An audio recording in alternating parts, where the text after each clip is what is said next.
like to call to order a special joint meeting between the Township of Scotch Plains and the Borough of Fanwood, October 21st. Thank you, Mayor. October 21st, 2013. Ms. Lucina, can you please read the Open Public Meetings Act statement? I wish to make the following announcement to show compliance with the Open Public Meetings Act, known as Chapter 231 of the Public Laws of New Jersey, 1975.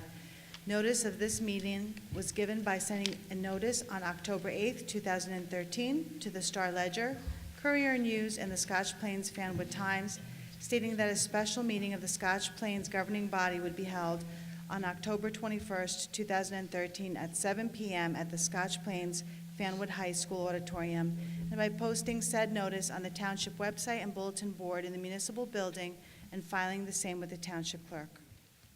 Thank you. Ms. Lucina, would you please call the roll for the Township of Scotch Plains? Councilman Beckerman? Here. Deputy Mayor Giovanella? Here.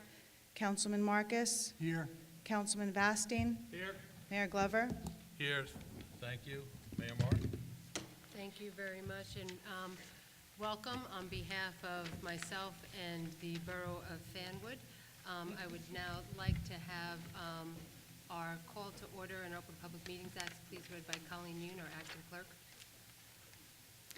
I hereby announce and request that such be included in the minutes of this meeting, that notice of the time, place, and date of the meeting has been prominently posted on the bulletin board at Borough Hall, mailed to the Times, the Star-Ledger, the Courier News, Alternative Press, and Patch, filed with the Borough Clerk, and mailed to any person requesting the same in accordance with the requirements of the Open Public Meetings Act.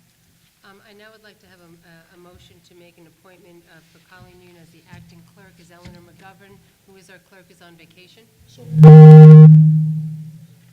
Second. All in favor? Aye. Be careful. Jesus. Colleen, could you please call the roll? Councilman Kevin Morris, Here. Council President Russell Hugel, Present. Councilman Daniel Levine, Here. Councilwoman Catherine Mitchell, Here.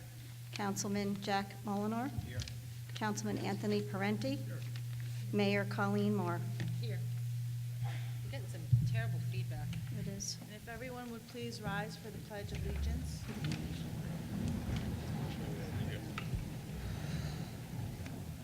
I Pledge Allegiance to the flag of the United States of America and to the republic for which it stands, one nation, under God, indivisible, with liberty and justice for all. Guys, I think we should go down into the audience now. Let's go. Take our seats. We're going to go down to the, all right, I'll just make some opening comments. All right. Good evening. I don't know, can you hear me? Okay. Good evening. We are about to begin our presentation to the two communities to roll out what we believe can be a joint police department for both Fanwood and Scotch Plains. The two governing bodies are now going to leave the podium and go down into, if they want, they could stay up here, but if you want to see the podium, see the presentation from here, we will be doing a slide presentation. We will be having several speakers lay out the presentation to you. We will be opening it up for questions and answers. So I now would ask if any of the governing bodies want to take their seats in the audience to view the presentation or stay up here. That's really up to you, 'cause I'm okay. Mayor, could I ask a question? This presentation that you're making, has this presentation been presented as in its current form to both councils? The presentation that you're seeing here tonight, Yes. the presentations were given to the committees that the two governing bodies have been represented and have been shared with them. So your committee members, of which your township administrator is on, would have shared it with you. Okay. Thank you.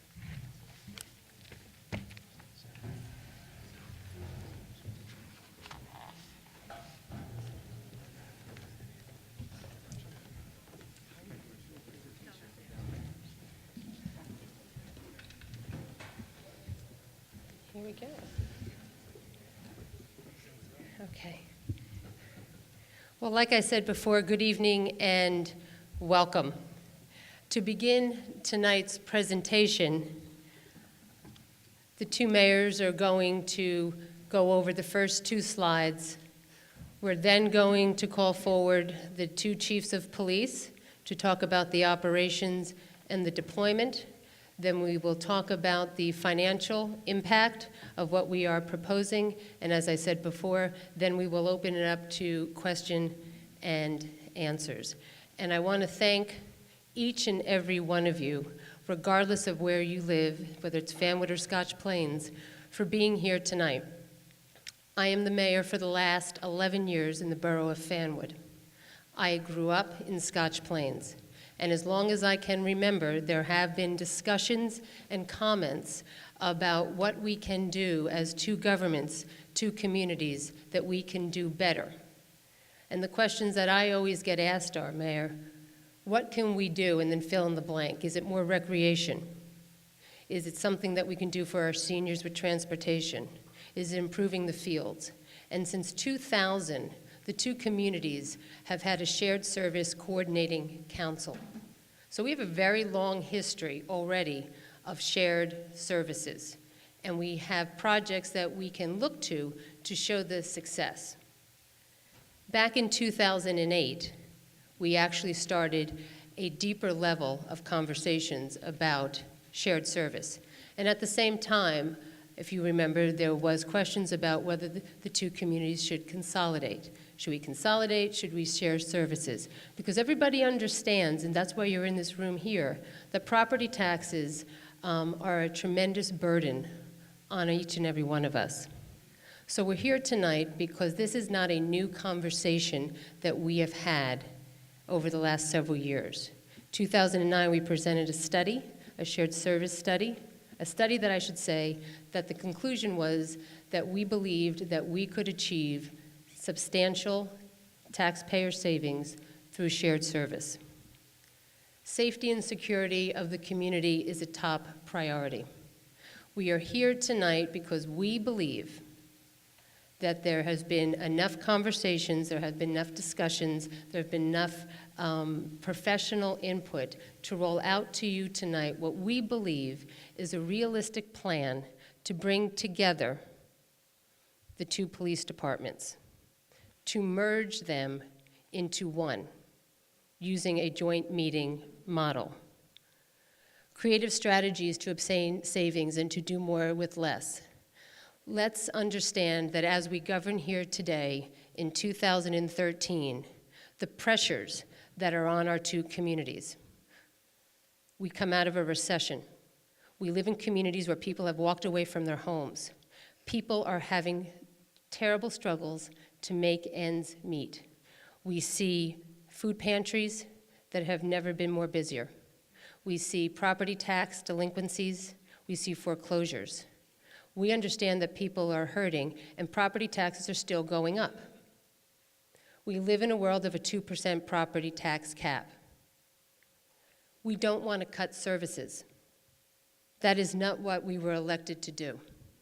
We believe, as I stand up here tonight, along with Mayor Glover and the committee that puts forth this, we have a charge to show you that we can expand services. We can improve public safety. We can have more boots on the ground and do it for less money, which will translate to, which will translate to a property tax decrease. Expanding services with less costs, relief to the taxpayers, the pressure from the property tax cap. It's a 2% cap. There are a few exceptions to the tax cap, health insurance being one of them. But I have to tell you, there is a shrinking revenue. There is no such thing as state aid. It doesn't exist.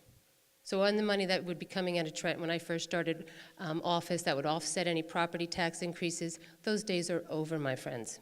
We're struggling here, which is why in Fanwood we're trying to do redevelopment. We're trying to expand our tax base. Relief to the taxpayers for pressure from the property tax caps.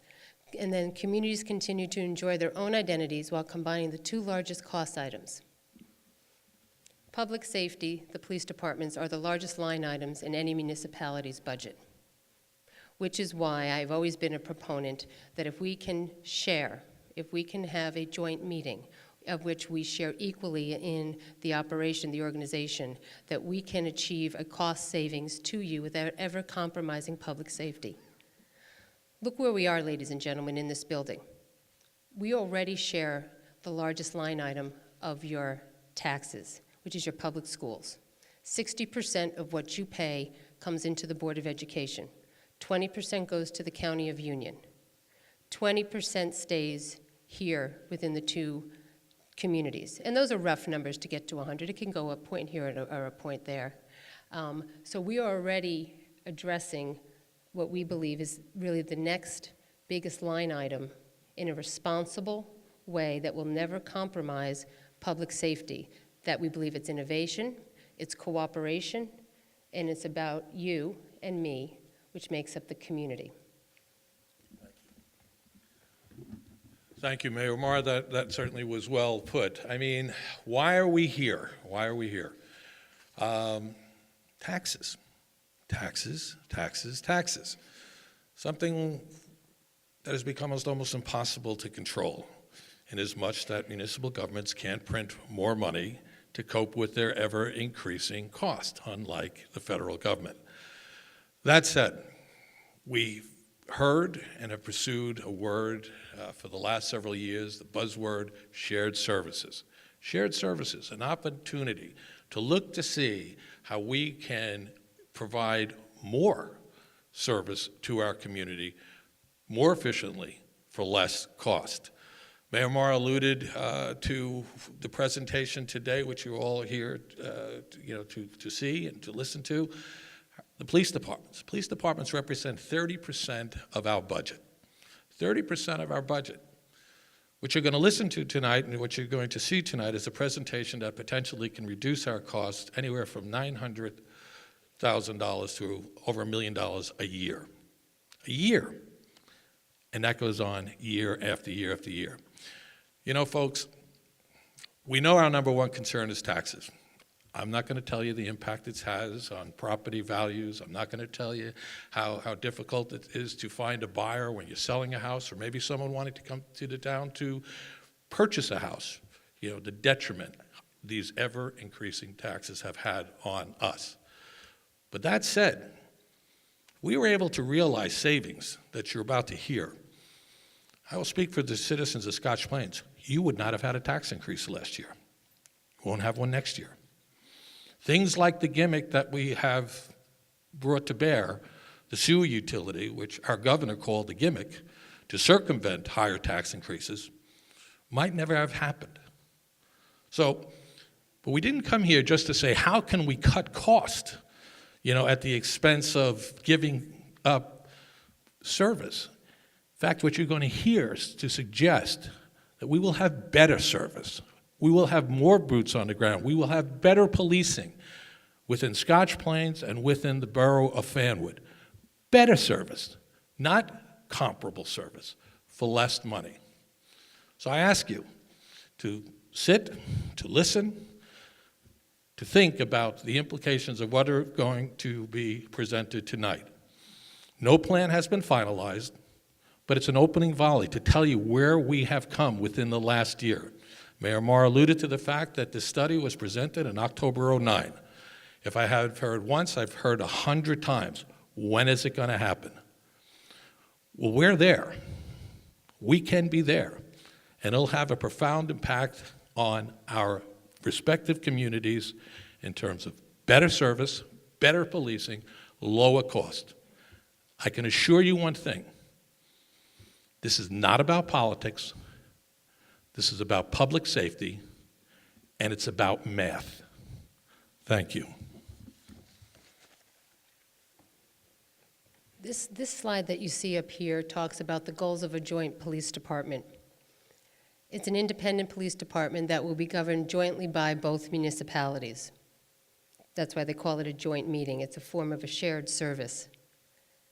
The goals are to improve your level of service, to eliminate duplication, policing improved with more boots on the ground. You'll hear that over and over again because we believe that that is so critically important, and hopefully will put some of your concerns to rest as you sit here tonight.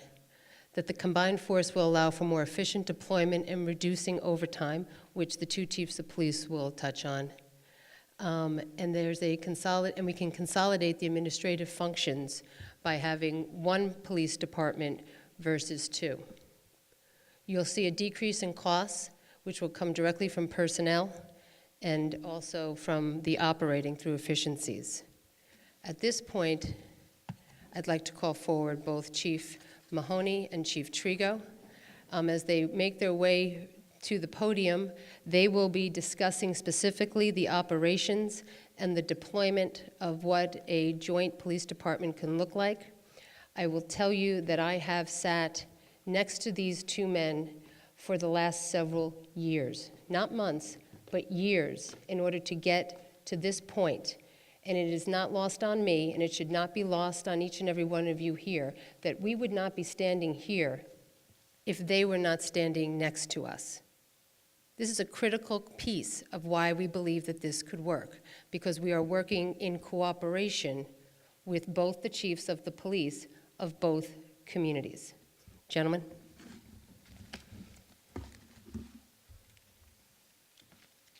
Thank you, Chief. Thank you, Mayor. Excuse me for those kind words. Thank you all for coming out tonight. It was very appropriate that the mayor shared those comments, because my first comment was going to be, why are we here? And it's true that this conversation's been going on for a long time, too long.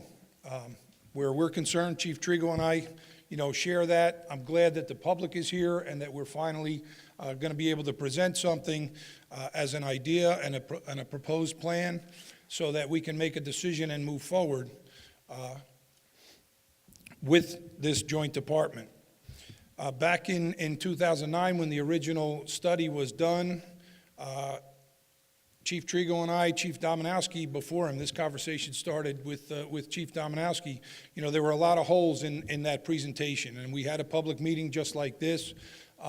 Quite frankly, the proposal was put forward. It didn't contain a lot of detail. It did say that if we merged the police departments together, there was substantial savings to be had. We knew that. We knew that before the commission, before the study was commissioned.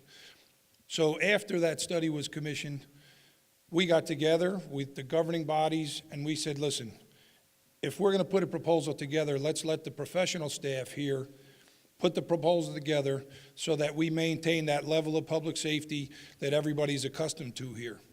So that's how the conversation went to the next step. Tonight, we're going to try to show you the results of hours and hours and hours of Chief Trigo and I banging our heads together, going through mounds of documents and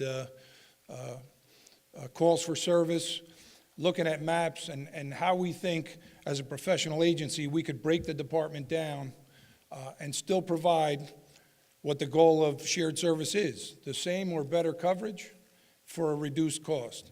So I'm going to let Chief Trigo is going to talk a little bit about the current table of organization and how we arrived at the numbers we talked about. All right, good evening. As Chief Mahoney alluded to, the study of 2009, we all looked at, and when I became chief in 2010, I sat with Chief Mahoney when these discussions picked up, and there were a lot of holes in that plan. That plan was put together by people that did not have the true knowledge of Fanwood and Scotch Plains. So we believe by looking at that plan, because that was basically a template, we closed a lot of those holes. And after looking at everything, we came up with a proposed plan that we think would work and would not miss a beat in any response time or public safety to anyone in the township of Scotch Plains or Fanwood. Right now, as far as with the personnel you see here, there's 63 officers combined. Right now, Scotch Plains has 2 vacancies. So right now, the actual number of officers, including the chief right now, is 61. How we propose to get into the proposed table of organization is by eliminating 5 positions. We have identified positions that might be taken out, administrative positions that will be gone, and we will come up with 56 sworn officers, including the chief of police.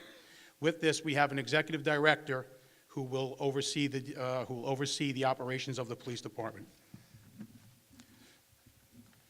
Right now, on the how the management committee would work is from one person from Fanwood and Scotch Plains, and then a third to be determined. They would go directly to the executive director, and the chief of police would report to the executive director.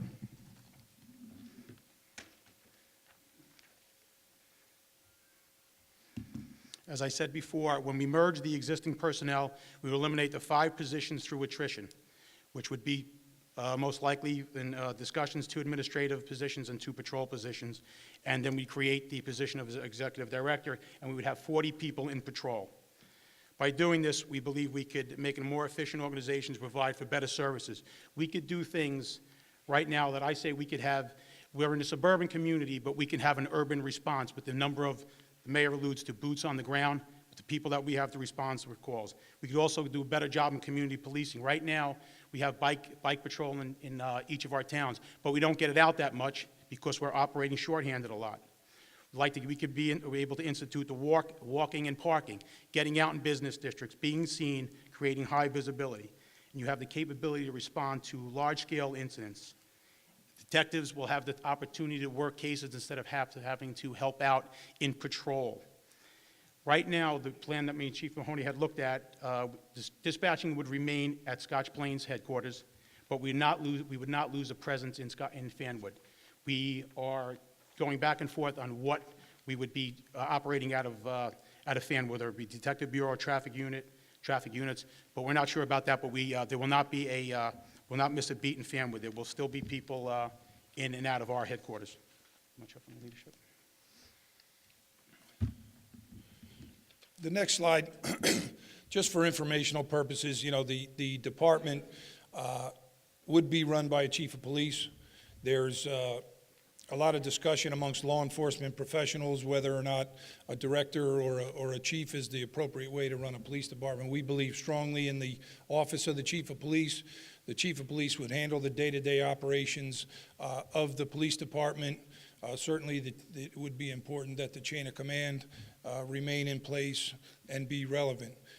The reporting responsibilities via the executive director, I think that's the executive director's position that's proposed, will be discussed later in the presentation, but certainly in much the same way that a business administrator or a township manager handles things, there would be some reporting requirements to the management committee. Going over proposed ordinances and personnel recommendations would be sent through the executive director so that we could maintain that level of service that the police department shares without any political interference. The next slide, what we're trying to show is that not necessarily that we have more officers, because we know that one of the only ways that we're going to achieve real savings in law enforcement is by reduction of personnel. The largest budget items for us is certainly salary and wage and benefits. We know a lot's been said about that. Our operating costs actually are small very small compared to salary and wage. So we're not really getting more officers out of the joint department, but we believe we will be able to deploy more officers. Excuse me. A lot is said about response time, and quite simply, response time is something that we track, but it's something that is always subject to change. It has to do with the way that the dispatchers enter the calls. It's not an accurate reflection on the level of service, and I'm sure there'll be questions about response time, but the bottom line is we feel confident that the response time in both communities will remain the same or better, and we'll show you that in a couple slides when we get to the map and we start talking about the number of personnel that's on the ground out on the street. One thing to realize when we do speak about response time, people get caught up when we'll show you shortly districts. Through the capability of GPS, you're going to have districts, but in an emergency situation, the closest car will respond to a call. So just because a call is in a certain district, if another district that is overlapping is closer, that officer will be responding to the call. So for that reason, that is one of the reasons we don't believe that the response time would be affected in any way. By having more patrol officers and supervisors on the street, we'll have a greater ability to handle multiple incidents that happen at any one time. In both communities, when we deal with short staffing or vacations or sick time, typically we have less officers on the street, so we don't have as many people to respond to multiple incidents. If we put the departments together, obviously we'll have more officers on the street in patrol, and we really want to accomplish that by eliminating some of the duplicate efforts at the top. In administration, detectives, traffic, things like that, we feel that we would have enough in the proposed table of organization to have that level of service, and it would give us more patrol officers and supervisors to respond in the public. We've talked extensively about scheduling, and scheduling is certainly a contract issue, and we've had, and there's a lot of officers here from the PBA and some of their staff, and we appreciate them coming out. They're negotiable items. We'll talk more about scheduling, but quite simply, this bullet has to do with having more officers in patrol and more supervisors available on the street. Those patrol officers do provide us with what we feel is increased coverage in both municipalities, with an additional number of supervisors available to assist. We would have an expanded traffic unit and detective bureau slots that we're unable to fill currently. We would be able to fill those slots, and those officers are available to assist anytime that they're working, and they get pulled from those units, as needed when the shifts are short. It gives us more flexibility in deployment, and deployment is really the key, and it's always going to go back to how many officers we have on the street. We think that the scheduling and deployment is going to allow us to cut some of the overtime costs that we currently see because of short shifts and vacancies that go unfilled. The next slide wasn't really my idea, but what was trying to be shown here is that in our current deployment, in law enforcement, we deal with minimum staffing requirements. So currently in Scotch Plains, our minimum staffing is 3 officers in patrol. If we fall below 3 officers, we fill that spot with overtime. We have to fill that spot. That's a safety issue, an officer safety issue. So what the chart is trying to show, and Fanwood has 2 officers, and sometimes when they have vacancies, they pull their traffic unit or a detective and put them back in patrol, or they have to fill overtime. I'm not sure. With this slide, I think that the towns are going to be purchasing us Volkswagens, the way it looks like. We're going to be driving around in Beetles. But I think the purpose of this slide is to show you the capabilities that we will have, what you have today versus what we will have tomorrow. And hopefully we aren't stuck with Beetles. We can't say on any given day that we're going to only have 3 officers or Fanwood's only going to have 2, because there is occasions that we have 5 officers and a supervisor on the road. Fanwood has 2 and a supervisor on the road, but we do fall below that in minimum staffing, and what we're illustrating here is that the minimum staffing requirements of the proposed department would be 6 to 8 officers and 2 to 3 supervisors working at any given time, and we're dealing mostly with just patrol. We're not dealing with administration and detectives and special units. So I want to show that there will be an ability to deploy more people. Let's get off that one quick. This is a map of the 2 communities. Obviously, Fanwood is kind of outlined in red in the middle. What we have proposed is to break the 2 communities as one into two sides separated by the railroad tracks. Currently in Scotch Plains, we have to cross the railroad tracks. Don't know if anyone really knows this, but to get from the north side of Scotch Plains to the south side of Scotch Plains to answer a call, it's physically impossible to do so without going through Fanwood. Hetfield Avenue Bridge is the only way to do it, and the southbound side is actually Fanwood's property. So by combining the two municipalities, we get to split the town right down the middle. Consequently, then, those two sides of town, we would split into 3 districts each. We deal with patrol districts.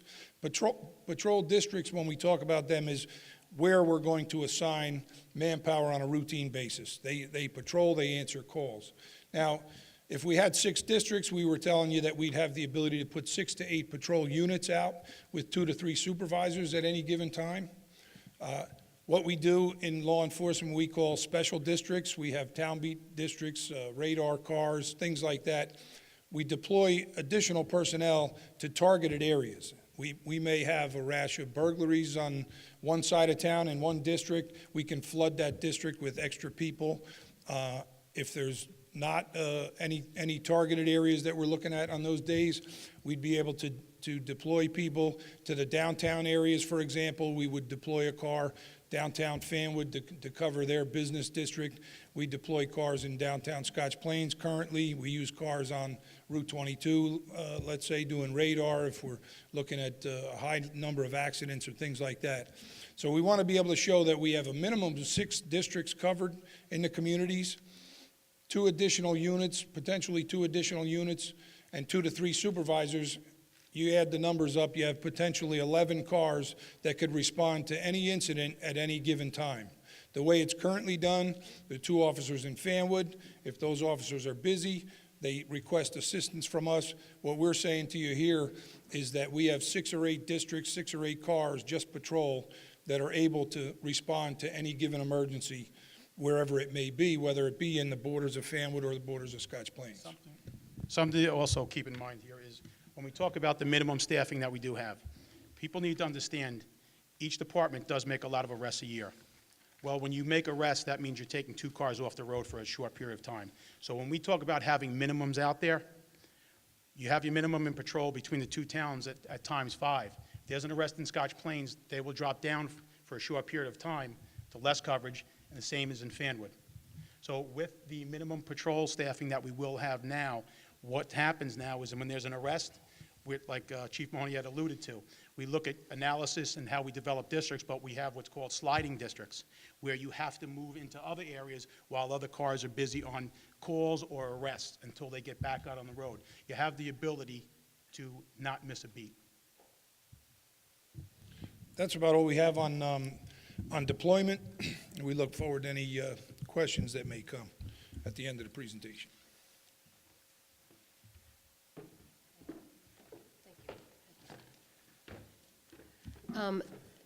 So the 2 chiefs have laid out sort of their role of what the joint police department could look like and how it could operate on a daily basis. I'd like to call forward Judy Verone, who is the Scotch Plains Township Attorney, who has been a part of the committee, who's going to talk on behalf of the committee on the governance structure of a joint meeting, which is prescribed by state statute.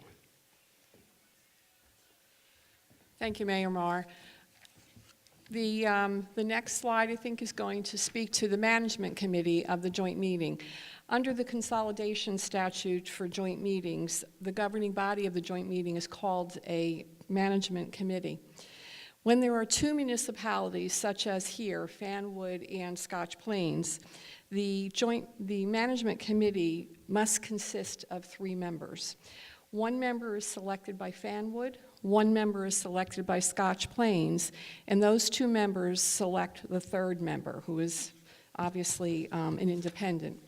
It's anticipated that the 3rd member will be from within Union County, will be either a retired member of the judiciary or will be someone in law enforcement with a law enforcement background. Members of the joint meeting management committee will serve for 1 year until their successor is appointed. The next slide will deal with the executive director, and I think you've heard some comments concerning the position of executive director within the joint meeting. The executive director of the joint meeting, it's proposed, will be instrumental in integrating Scotch Plains and Fanwood police departments into the new joint police department that will serve the two communities. Integration will involve procedural, technological, and administrative functions. For example, radios and computer systems will need to be integrated. Dispatching will be consolidated. A records and management system will be unified and standardized.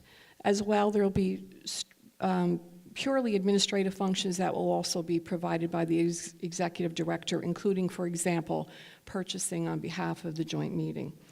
These are just some of the examples of the functions of the executive director that are contemplated under the structure that we've been discussing here this evening. Allowing the executive director to take over those administrative functions actually frees up the chief of police to concentrate and focus on public safety. The next slide deals with the facilities. It's pretty simple. The proposal is that the headquarters for the new joint meeting police department would be at the Scotch Plains headquarters, which is currently at 430 Park Avenue. And the Fanwood Police Department, as it currently exists, or police headquarters as it currently exists, would serve as a satellite headquarters for the new joint police department.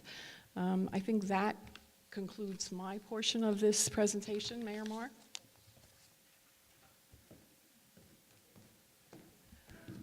So we've heard that we're going to propose and talking to you about a joint meeting, which is a form of a shared service.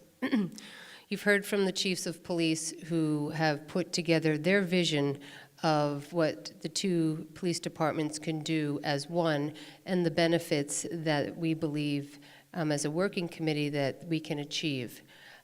We've talked about a role of an executive director. We've talked about where the new police department would be housed. And now we want to talk about the financial impact. I'd like to call forward Mike Hanley from NW Financial, that has been a consultant that has been working with the committee for about a year now.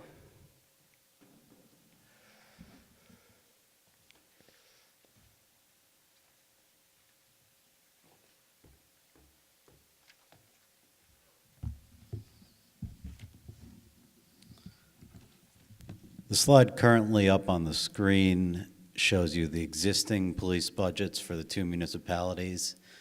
As the mayor described earlier, they represent about a third of the budgets of each of the municipalities. Those are the numbers that were given to the working group by the chief financial officers of each municipality and reviewed by the working group and the chiefs. You'll find below our projected joint meeting budget. As you can see, about 90% of the costs, as described by Chief Mahoney, come from the bodies that make up the police departments.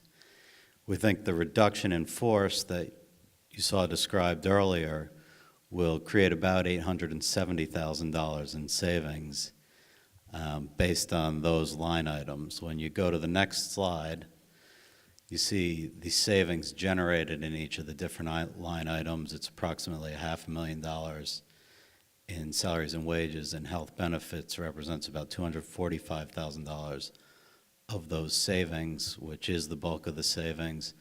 There are also efficiencies created through the reduction of overtime. Dispatching is currently outsourced for Fanwood. That cost would be eliminated. Workers' comp and liability would be reduced. There's a small savings in police operations, and there is an additional cost related to the transition and joint meeting expenses of about $210,000. And you can see that's what makes up the $870,000 in savings. We think a 5-year savings projected out for this budget will produce about $4.5 million for the two municipalities. The funding formula is really driven by creating a fair amount of savings for each municipality. It's really going to be based on the cost of the two municipalities as they enter the joint meeting, which splits approximately 75% and 25%. And the funding formula will be updated to reflect growth in the municipal tax basis. This slide is here to project the impact on an average home for each of the two municipalities. As you can see, the percentage splits there are 74.52% and 25.48% for each town, which generates about $650,000 for Scotch Plains, which is about $80 per household, and $220,000 for Fanwood, which is about $85 per household.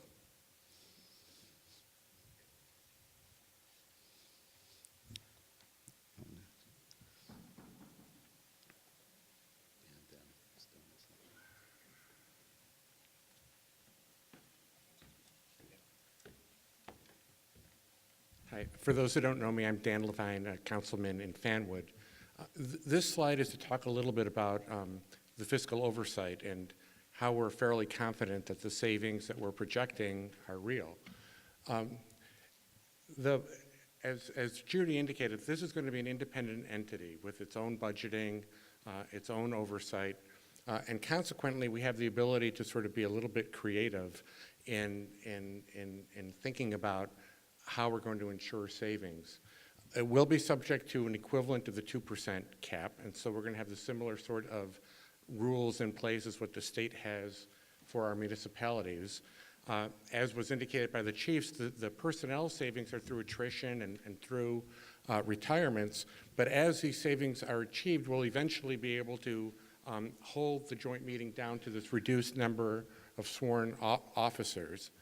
And also be very cognizant. The idea here is we want to put broad metrics in place that ensure savings and then leave it to the police to figure out the best way to achieve those savings.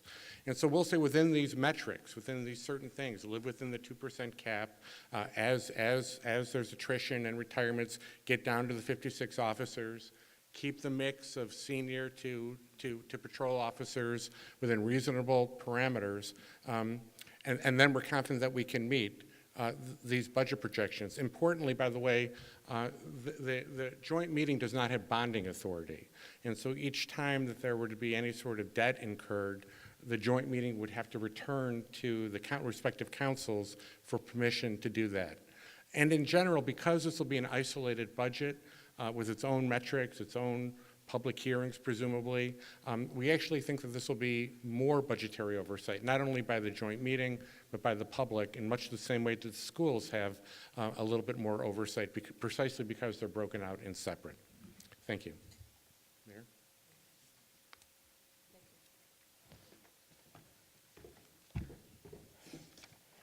The next slide is our last slide before we open it up to questions and answers. And Alan Roth is our labor counsel who's going to just talk a little bit about the next steps and the timeline. They asked me to just quickly talk about the procedures that have to go in place before we ever get to a joint police department. One of the things that we need to do is, since Scotch Plains is a civil service jurisdiction, Fanwood is not, there has to be something called a reconciliation plan, which takes time. It's approval by the Civil Service Commission. The document has to be put together by Scotch Plains. We have to review it. It deals with the dovetailing of seniority for the police officers and what the department is proposed to look like. The next bullet point deals with the finalization of the joint meeting contract. That's the contract that both the towns have to put together. They have to be passed by ordinance. As you know, the ordinances take 2 readings, so that's going to take some time. This stuff is not necessarily, the actual procedures to put it together is not going to happen tomorrow. There's 2 readings. It's towards the end of the year. If it does not pass by or cannot get put together by the December 31st, then it'll revert to the next council to deal with. That's the introduction of the ordinance. The next bullet point deals with the task of forming it. We're looking to put this together before everybody, for the governing bodies, in the first part of 2014. Once that's in place, then you're talking about putting together not only the departments, but the cars, the radios, the guns. You'd be amazed how much paperwork and procedures and forms need to be put together, which is why we need the executive director up and running, that position up and running.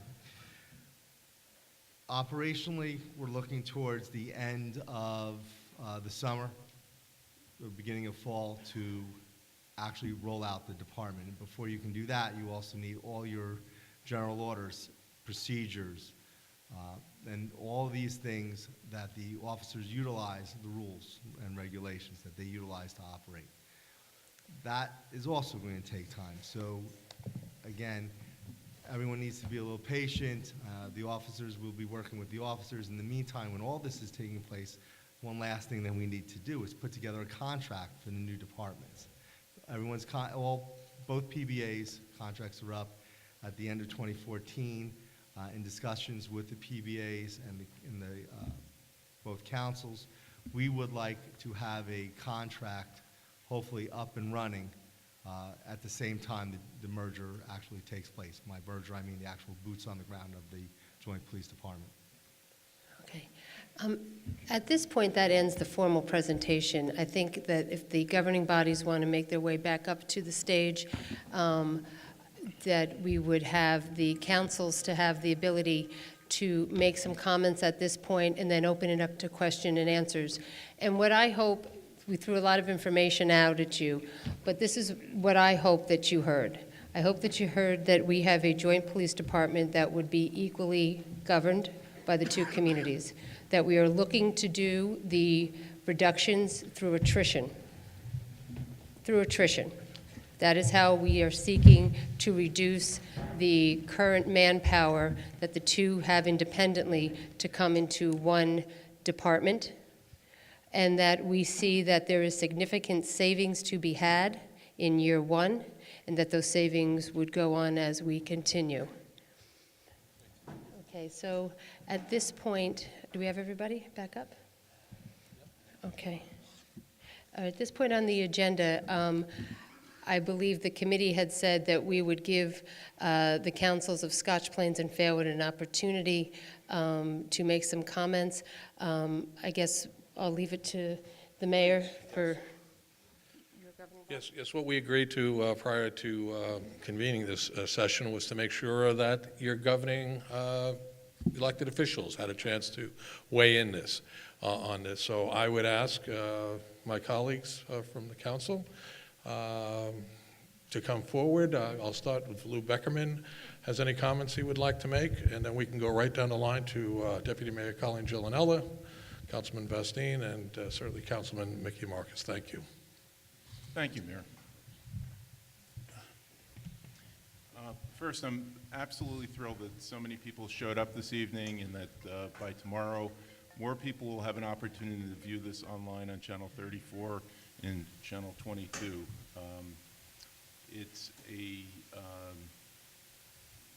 This is like the first opportunity that we could roll this out. It's an opportunity for both communities to understand what's going on and appreciate the hard work that has gone into this, both by the professionals as well as the councils. A lot of thought has gone into it, and as a result, we have something significant to talk to you about this evening. Personally, I'm excited about it. The thought of having more boots on the ground and the ability to save important taxpayer dollars is absolutely essential to both communities, and it's a great opportunity for us. It was invented, or was first discussed in 2009. It took until 2013, beginning of January. I've served on this joint committee along with Mayor Glover, representing the township. I think a little louder. Excuse me? A A little bit louder. Can you hear me? Okay. I've served on this joint committee since January of 2013 with Mayor Glover. A lot of good stuff has come out of this, a lot of hard work. We're going to have more boots on the ground, and certainly we're going to have tax savings for our residents.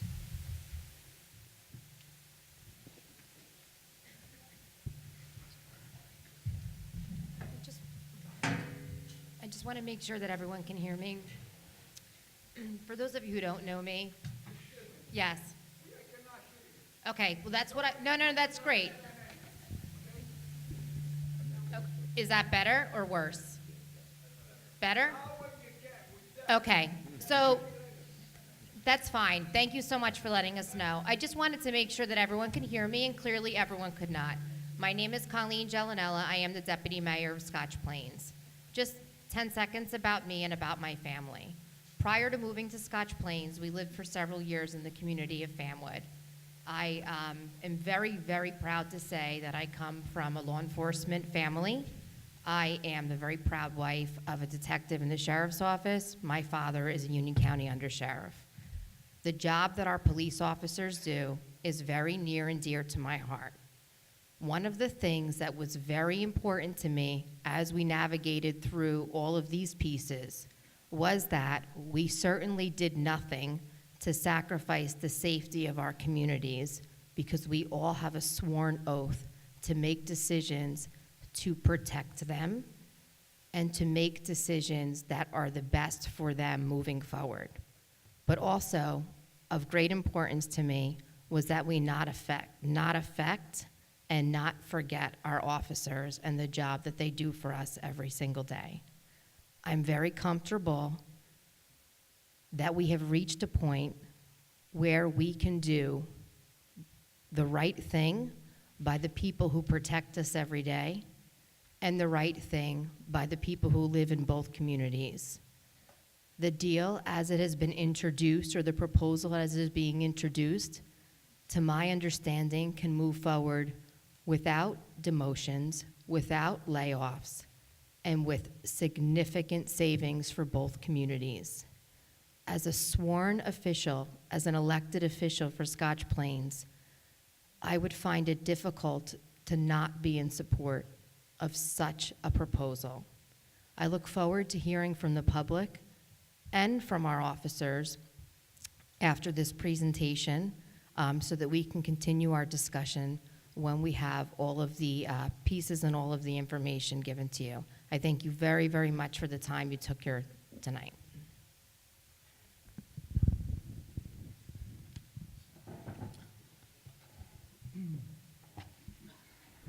Good evening, everyone. Can you hear me? I'm Councilman Vastine. I represent Scotch Plains on the Township Council, and I'm sure that some have read words that I wrote in the press recently. One of the things that I want to touch on first and foremost is the concept of merger, shared service, joint meeting, because they're all very different.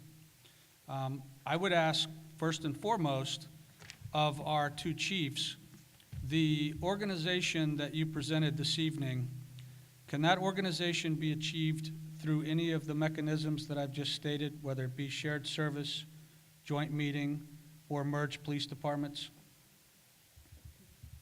Yes, the answer is yes. So it's not dependent upon the structure of a joint meeting. The next question I have is for the gentleman that did the financial presentation. And the question that I would have is, can the savings that you described and the way you described them be achieved through joint meeting, shared service, and department mergers? It hasn't been studied that way. It hasn't been studied that way, but in your opinion, would the savings be dramatically different, for example, if we were to do this as a shared service or merging the police departments in a more traditional manner as opposed to just looking at this as a joint meeting structure? I think it's possible, but I Okay. haven't reviewed it that Okay, way. thank you. The last thing that I would like to ask is from the attorneys that were up here, and I know attorneys don't like opinions, but I'm going to ask for their opinion. Is the joint meeting structure from a personnel perspective, from a legal statute perspective, more difficult or less difficult than a traditional shared service or merged police department?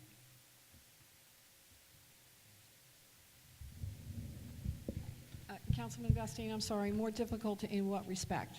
Well, is it more complicated, less complicated? Are there more moving parts, less moving parts? Is it something that is a wash from a legal structure Right. perspective? From the statute, some things that you do with a joint meeting, to create a joint meeting, are the same things that you would do with shared services. For example, an employment reconciliation plan, which, and I'll let Mr. Roth speak to this, but an employment reconciliation plan would have to be done under both circumstances. There would be perhaps different steps that you have to take. Not, you know, I can't sit here and compare them side by side, but the joint meeting is creating an entirely new entity, as you know. The shared services is providing services through one department, perhaps absorbing the officers of the other department and just providing the police services to the remaining municipality through the one municipal police department. But I'll let Mr. Roth speak to the reconciliation and the employee or personnel issues, because I think they're similar. Yes, Councilman, from the labor aspects, from the operational aspects, it really wouldn't make a difference. You do need to deal with contractual issues in any event.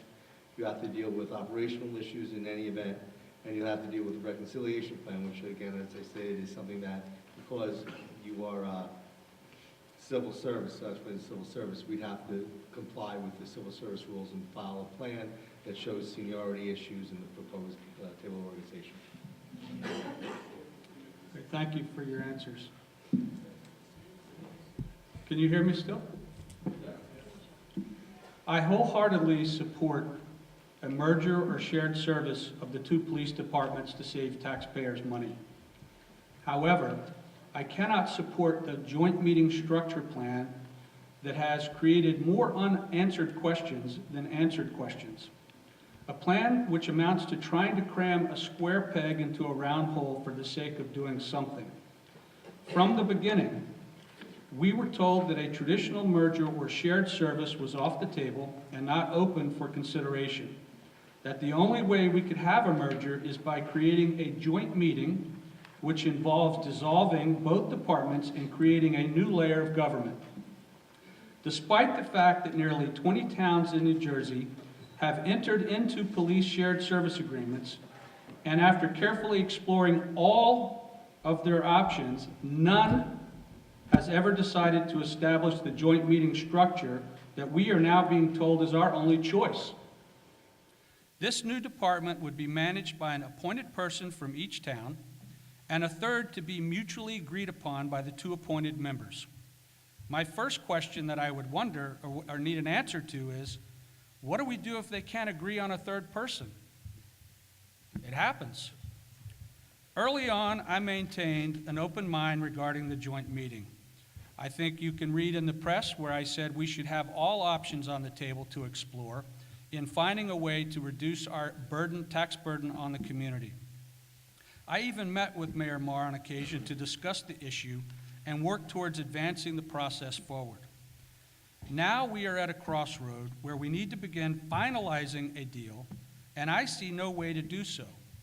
Having heard from people involved in the process and those affected by this, I do not see any absolute resolution to what appear to be insurmountable questions.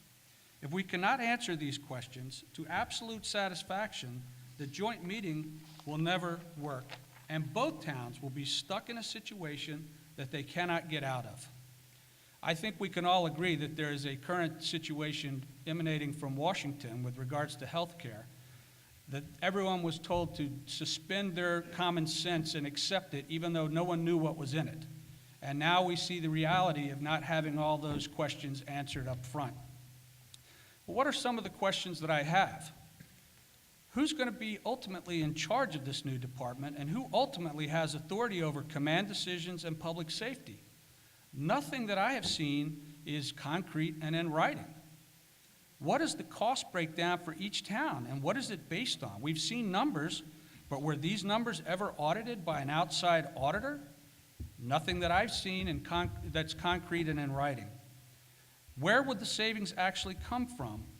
Will there be layoffs or demotions to eliminate redundancy?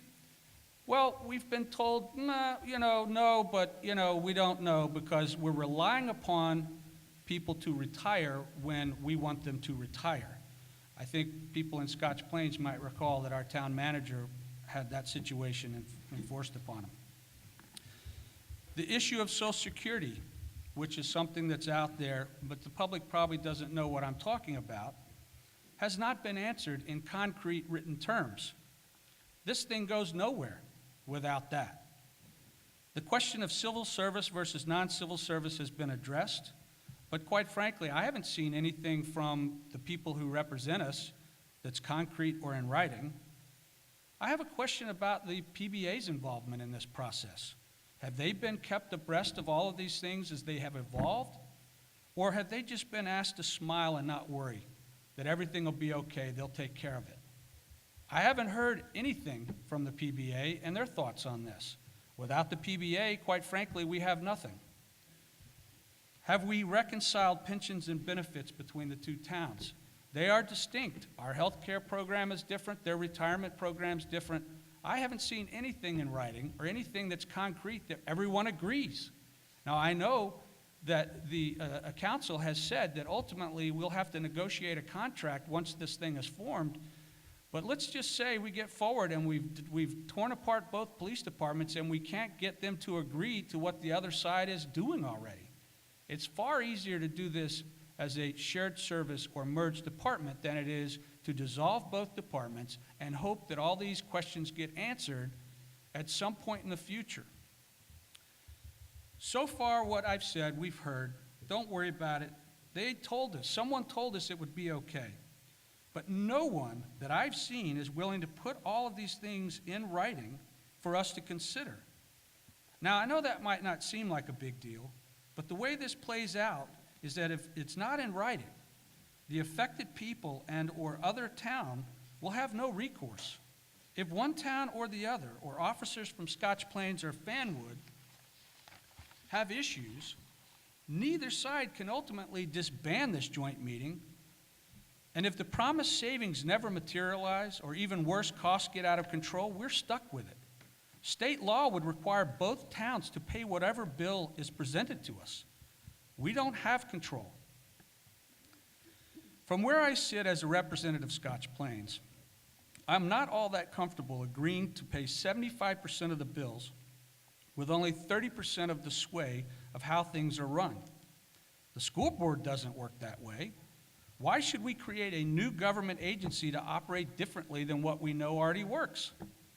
So here we are. The two towns have been working on this for more than 2 years, and the joint meeting structure has created more and more unanswered questions as time goes by.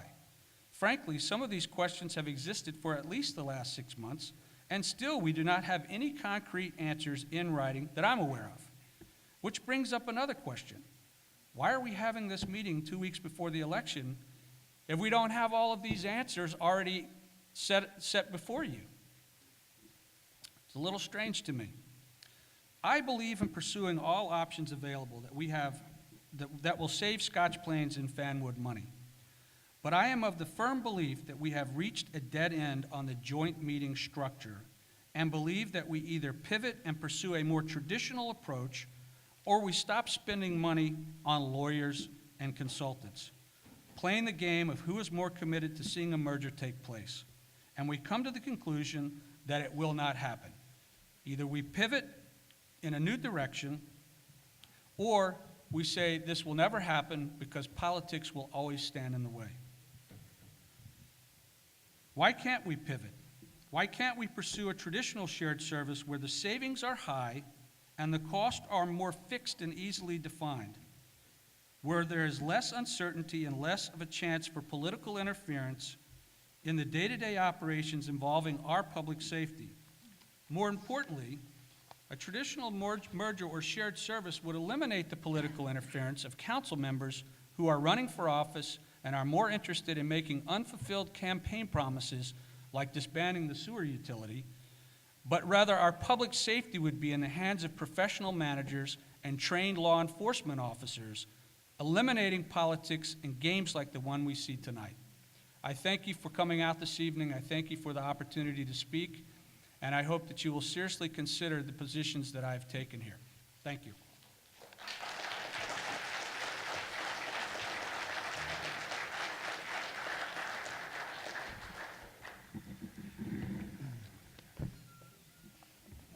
Good evening. I'm Councilman Mickey Marcus from Scotch Plains.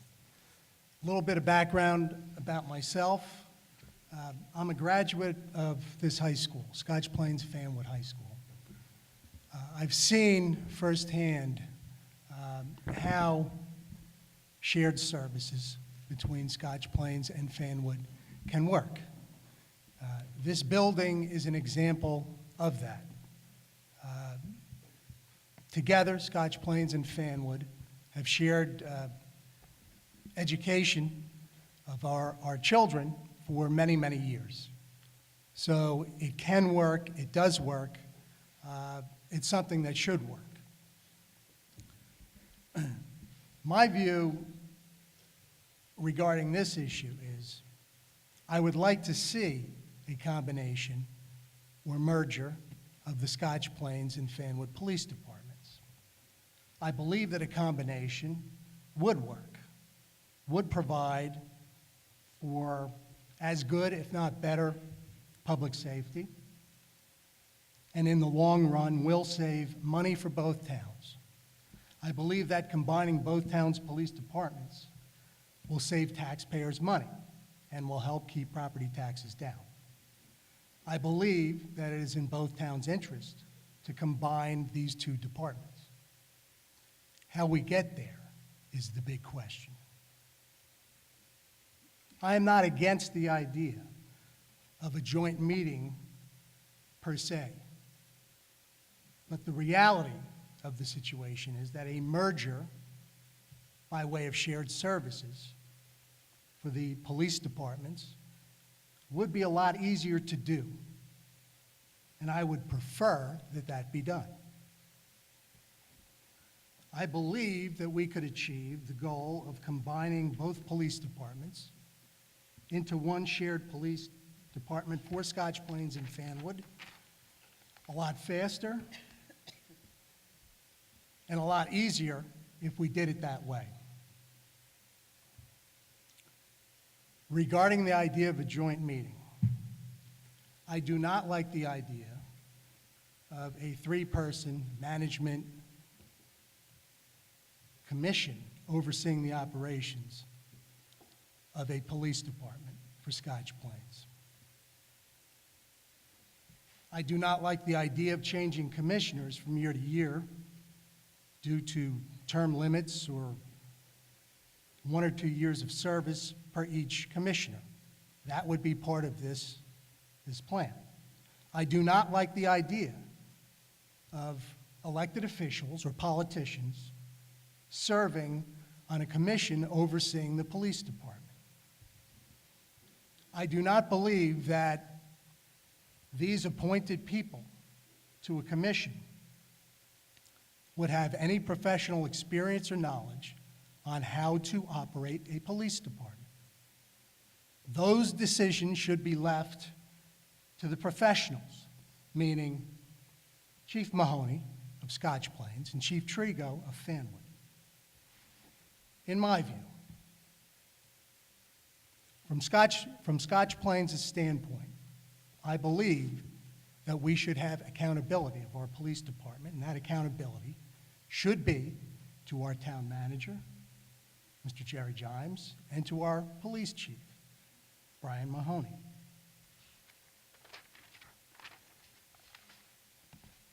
I've heard the deal that's been proposed tonight. And I must say, in all honesty, that I've been on the inside of this issue for quite some time now. This issue was being talked about before I even ran for town council, well over 3 years ago. And those discussions have had ups and downs. Most recently, we had discussions about the substantive positions and requirements and aspects of this proposal discussed in Scotch Plains, in our council meetings. As I sit here tonight, I am somewhat confused and disillusioned by what I've heard. Because quite honestly, somewhere, there's a disconnect. There's something that is just lost in translation between what has been stated previously and what has been stated here tonight. We've got to get that straight. To me, that's a big problem. I've had an open mind about this issue from the very beginning, and as I said in the beginning of my remarks, I do think that it should happen. I would like to see it happen. I think it will work, and it should work, and it will do the things that the proponents of merging the departments, combining the departments, however you want to call it, say it will. I believe that in the long run that is true. But there are many, many open, unanswered questions that we still have to deal with.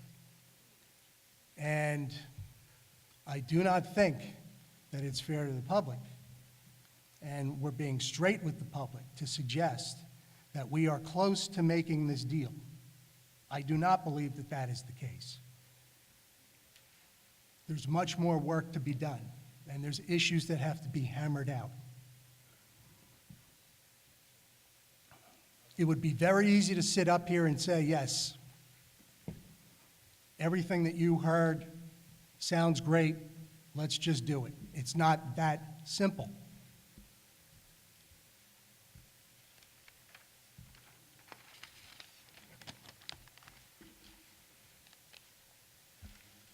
Following this meeting tonight, it's my sincere hope that together, both councils will continue to discuss this.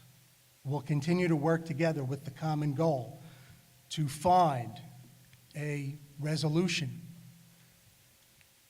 to determine what we're going to do with our police departments. And I hope that in the end, we do come up with that resolution by which we can come up with an agreeable way to combine our police departments.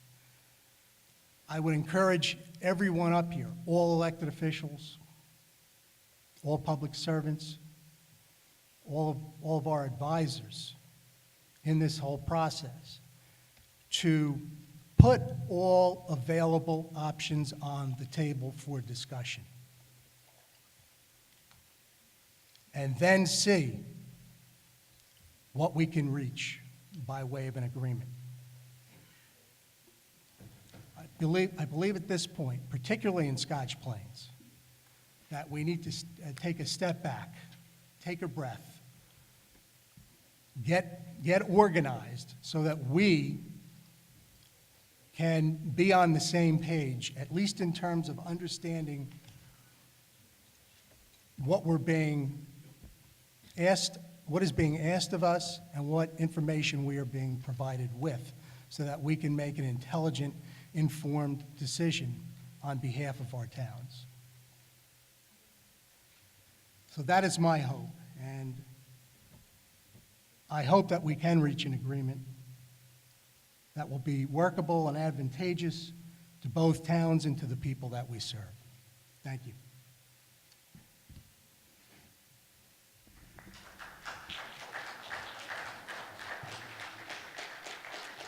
Thank you very much for sharing your comments. I'm going to start with Councilman Parenti. Thank you, Mayor. I hope you'll be able to hear me. If not, please bear with me.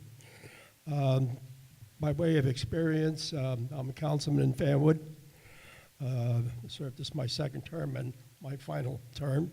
I did not seek to be reelected or seek election this year. I'm on the police department in Fanwood for 40 years. I served 22 years as chief of police. I was president of the New Jersey State Association of Chiefs of Police. And at that time, it took 9 years to get to that position. And each year, you would go to a step. I started out as sergeant at arms and worked my way up to president. And each year, you get to learn a little bit of the function of the organization. That experience was very, very helpful to me, particularly in running my own department, because I could see the problems that would come up in other departments. I chose as president, and I could because I was ex officio of all committees, to be able to pick and choose the committees I wanted to serve on. I did serve quite extensively on 2 committees. One was on the chief's rights, and the second was on exactly what we're doing here today. During my 22-year tenure on the police department, I can think of at least 3 times, and probably there was even more. Maybe Mayor Stender, you could help me out here. I think I might have even done it when you were mayor. But where we did look into this problem, and every time we looked into it, we never could get down to the finances because we always ran into a brick wall. And what was that wall?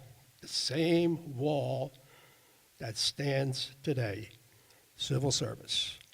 Fanwood's not civil service, Scotch Plains is.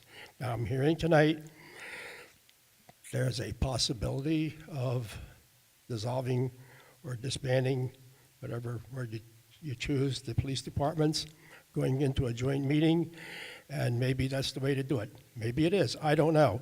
Never explored that, never heard of joint meeting until it came up during this session now.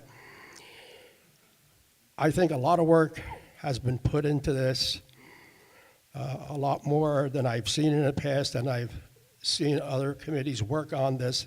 This committee has gone far, far, far beyond what other committees have done. Is it my decision? No, absolutely, positively not. The decision is out there. You are the people that are going to be affected by what happens, by a decision the people will make here. Maybe not tonight, but in the future. It's your lives that are on the line. It's when you pick up that phone and you dial 911, you expect a car is going to be there. And shortly thereafter, there'll be an ambulance there. And I think both municipalities enjoy that right now. Now, will that change? Yes. From what I'm hearing tonight, there's a chance that it may improve. If it does, so much the better. Who will be the benefactor? You will be. But I'm here tonight, I want to hear from you, because I'm going to be saying that maybe, and I'm not taking the coward way out, no. I'm sitting on the fence. I can go either way. And I say that because I trust the chiefs, both chiefs. I've known them both for a long time, hired one of them. And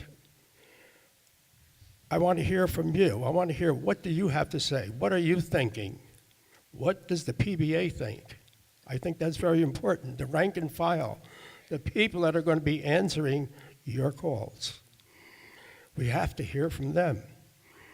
If they think it's a good idea, or they think more has to be done, then I think more has to be done. If they say enough has been done, and let's get with it, then I say, again, the decision is yours, then let's do it. But I, for one, as I said on the council, I don't want to make this decision by myself. Why? Because you didn't elect me to do that. When I ran for office both times, I didn't knock on one door where anyone said to me, combine the police departments. Not one. That never came up. I never brought it up, and it never came up. But here we are. Now the decision has to fall in your hands. So I want to hear from you. If you say you think it's a good idea and we should move forward, I'm still not saying we should do it. Why? Because we seem to have some disagreement that I heard here this evening between a joint meeting or a shared service. I don't know enough about either one. Maybe more about the shared service than I do the joint meeting.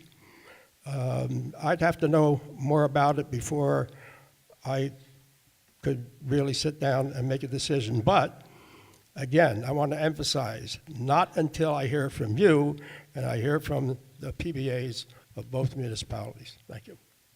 Councilman Ugel?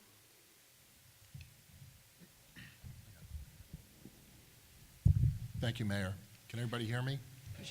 No. Louder. Good evening. I'm Russell Ugel. I'm Councilman of Fanwood. It is, of course, my pleasure to serve the people of Fanwood every day. We've had a lot of talk this evening about a joint meeting versus a shared service. I've served on the committee for over 2 years now, 3 years. And when we started the committee, we talked about a shared service. And I could tell everybody here that Fanwood, we offered to do the police work for Scotch Plains, and they rejected that. And after I got over that rejection, I realized why they did that. And the reason is that because they were not going to control the patrol, and they weren't going to be able to control the cost. And that's what the shared service was. So when we discussed it, it was not something that was a viable option for either town. Consolidation, a lot of times that's a ways away. I don't know if that's a real possibility, but one of the things that I know is real is this plan that we saw tonight with the two chiefs. And if you ask yourselves, are these the men that keep us safe every single day right now? And if you have confidence in them that they can implement and create a plan that can continue to keep us safe and improve public safety, then you have to move on to the next question, which is, does it save money? And under this real plan, you could see it saved $4.5 million. In my time on being on council, in 5 years, I have not seen anything that could come close to saving that kind of money. In 5 years, it reduces the overall size of both departments, and it saves money. And if you say to yourself that this is going to improve public safety because it was created by the men that keep us safe now, and it's going to save money, then I think we have an obligation to pursue it.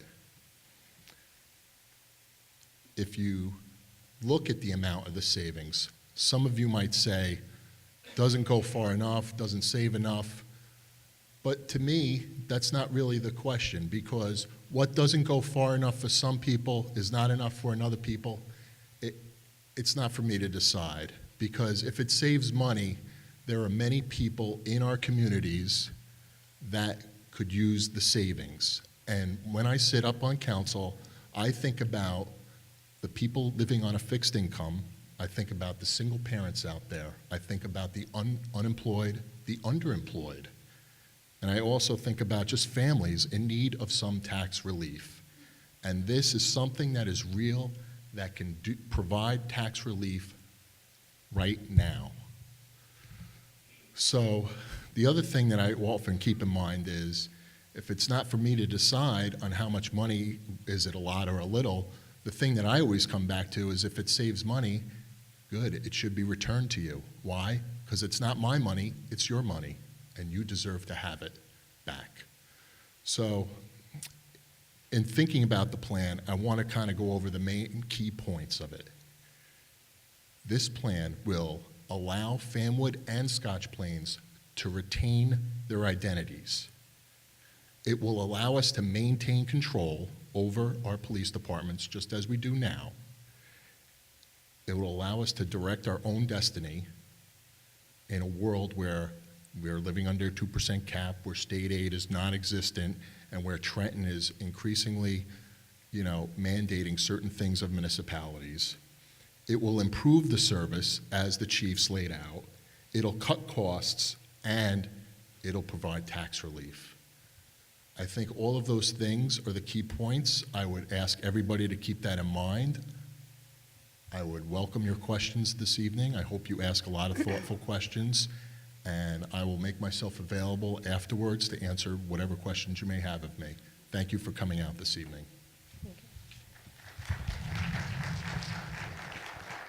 Kevin Bars, Councilman Bars. Thank you, Mayor. And just to introduce myself, my name is Kevin Boris, councilman councilman in Fanwood. And I know a lot of you are here tonight to give comments or ask questions. So for that reason, I'm going to try to be brief because I'd like to leave the floor to you. There's two people that I really trust on this issue, and that's Chief Mahoney and Chief Trigo. And the organization plan that those two chiefs have come up with over the past years of study, is not theoretical. It is more boots on the ground and for less money. I want to repeat that. More boots on the ground for less money. Now, if you were to ask me, Mr. Boris, would you pay more in taxes to have more boots on the ground? I would say yes. This is an opportunity as two councils to save money and have more boots on the ground. I wholeheartedly support this for that reason, because I think we can increase public safety in both of our towns. And just as an aside, before I leave the comments to everyone in the audience, there's an idea of exploring new options or doing something different. Well, we've been studying this for long enough. We've come up with a concrete plan that saves money and it increases public safety. So with that, I again share Councilman Hugel's comments that I welcome any questions, and I leave the floor to everyone in the audience. Thank you. Thank you. Councilman Levine. Thank you. Thank you. Again, I'm Dan Levine from Fanwood. I just would like to make a few observations. One is the discussion of the form that a merger should take. There's been comments that perhaps one form or another might be more advantageous. Personally, I think that misses the bigger point. And the bigger point is that Scotch Plains and Fanwood are each too small to operate an efficient police force. And by combining forces, we will be able to deploy more officers, more cars, improve public safety, and save money. So I don't think the form is as important as the outcome. I also heard some concern that every I and every T hasn't been crossed. And that's a true statement. But nobody is saying we're rolling this out tomorrow. What the mayor said was, we're presenting a roadmap that says, here's how the finances can work, here's what the organization looks like, here's what the public safety benefits will be. It will take us a while to get there. The target date was about a year from now. That's plenty of time to fill in some of the blanks. And some of the specific issues that were raised, Social Security, pension, health, there are specific, we don't need to get into the detail, There are specific ideas on how to resolve each and every one of those. They've all been discussed at length. They will all be put into ultimately a contract that everybody up here will have an opportunity to review that will spell out the details. But if we stop the process, we won't get there. And so today what I would ask is that to those of you who are interested in the proposition that as the chiefs laid out, we can increase public safety, get more cops on the street, and save money.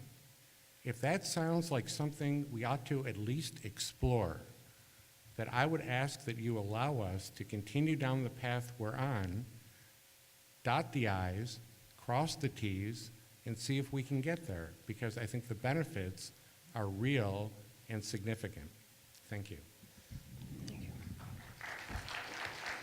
Councilwoman Mitchell?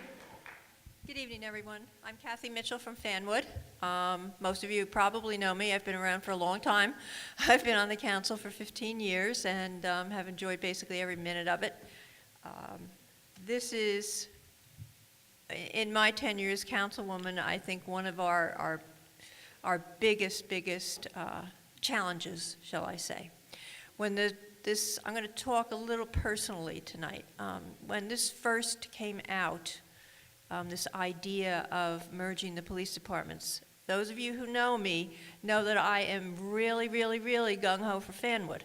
And to me, this was the worst thing in the world that could have happened. And I've basically maintained that idea over the years, but slowly becoming more and more convinced that we should at least explore the idea.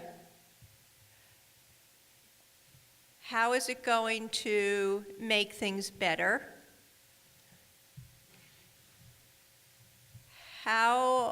My biggest concern was the response time, because we in Fanwood have always bragged about 2-minute response time. And if you're sick, that's very important. That fear was allayed, and that was my biggest fear. And that fear was allayed by the map that you saw tonight, the way the police chiefs have decided that they would deploy the police department. I'm almost 98% there to go with the joint service. However, I do have just one question. How are they going to, and maybe this is just minutia, how are they going to be paid, and is this considered a full-time job, and do they have office space? We didn't really talk about the joint merger that much, about the joint meeting. And obviously, if they are only going to be a year's, there'll be no benefits, which is a big thing. It's a management committee that has no salary. Fine. They are appointed by the governing bodies as their fiscal oversight. Just like the councils in each of the towns provide fiscal oversight to their individual budgets, this would be the role. The operations is controlled by the chiefs, which is per state statute, and the joint meeting is the one option that allows what I believe, as the mayor of Fanwood, to have a true partnership, not an abdication of any of our responsibilities to our residents. Well, thank you, Mayor. That's what I kind of understood, but I don't think it was, or at least to my expectation, wasn't brought out that Sure. vividly. So as I said, and anything new, there are always going to be glitches, but you work them out. We are talking about a year from now. I know that a lot of things will be addressed in that year. So hopefully, and this has been said by just about every council person, I have to trust our two police chiefs. These are the two people whose comments and expertise we needed. If they say it's workable and manageable and it will save money and it will not inhibit response time, things that are important to all of us, then I have to trust them. So I am just about 90% there. Thank you. Councilman Molinar, want to wrap up the comments? Thank you, Mayor. I'm Jack Molinar, Councilman in Fanwood. Just one thing I would really like to point out here tonight is we're not working in a vacuum. We have to compare this to something. What we're proposing, you have to compare to status quo. Now, the status quo is what, as you know it, of the two towns of where we are. Fanwood, a number of years ago, we were ahead of the curve then. We laid off some police officers, and that helped us get through before the economic downturn, because we looked ahead and we were able to see what was coming down the road. We know what's coming down the road with the 2% cap, of what towns should be doing. The model we have here of these two towns of a small police force, a medium-sized police force, even Scotch Plains is not a large-sized police force if you look nationally. These police forces are pretty small when you look at the national model. This, going forward and looking forward 5, 10, 15, 20 years, these police forces should be combined. This is not sustainable when you start looking at the 2% caps going forward. Even without that, it is not a sustainable model. It doesn't help you move ahead with technology. It doesn't keep us safer going forward. It's going to constantly cost us more money, and we're going to be back to the same meeting. Look how long it took us to get to this, and we don't have something over our head. If we were to wait to when it's really bad, then we'll come up with something really bad. This is what we're doing, is we're doing this in a deliberative manner because you elect us to look at things of how can we provide you a better service for less money. And doing it in a way and constantly looking at it every year. That is what we're supposed to do. That's the only thing we should be doing, is looking at those things. So I look at the status quo is not sustainable. We will be back here the next year or the following year. The joint meeting model is better because it doesn't take over the other. Because both foundations cannot handle it, like Councilman Levine mentioned before. Think of it, another analogy I came up with, Superstorm Sandy got rid of a lot of houses. You had to build a new foundation to build a bigger and better house to withstand the next storm. That's what we're trying to do here. We need to build a better foundation that can withstand the next fiscal storm that's coming our way. And we know it's going to come our way. It always does. And this will help both our towns to be safe going forward, and I think that's what you elected us to do. Thank you, and I'm looking forward to hearing your comments. Thank you. Okay, ready? Yeah. All right. So at this point, what we would like to do is we'd like to call forward members of the public. We would ask that you direct the questions to the mayors up here, and then we'll figure the appropriate person to answer your questions. Your name and your address, since we are at a public hearing. We have a time limit. I believe it's 3 minutes? 3 minutes? I think it is 3 minutes. 3 minutes, and that you would ask a question and be mindful that there are other people. The last thing that I would say, only because I feel the need to say it before we come up here, is the idea of the governance structure, and I'm going to really direct my comments to my colleagues in Scotch Plains. I do think it's a little bit just disingenuous for you to be up here tonight and acting as if this is a relatively new conversation. We have been discussing this specific model of governance for years. And there are reasons that we picked this for both governing bodies. As I said before, if I stood up here as the mayor of Fanwood and proposed to wholesale out the Fanwood Police Department to save you some money, how do you think that that would go over? Not too good, I don't think. This is a model where we can increase the police presence. Each town can have an equal voice in the governance, and we can save money. Because if we're going to go back to the beginning, which is the idea of the basis of the governance structure, then I have to say, in all honesty, we have just spent years and a lot of money to get to a point that I'm sure I believed, as most of us up here believed, we had passed that. Now, I'm more than happy for you to come up here and ask us questions, challenge what we're doing, but please understand that we as a governing body have had meetings, executive session meetings on this. Each committee was formed by representation of everyone that you look up here tonight. There was no backroom deals, there was no whispers. This was all done out in the open for two communities for a very long time.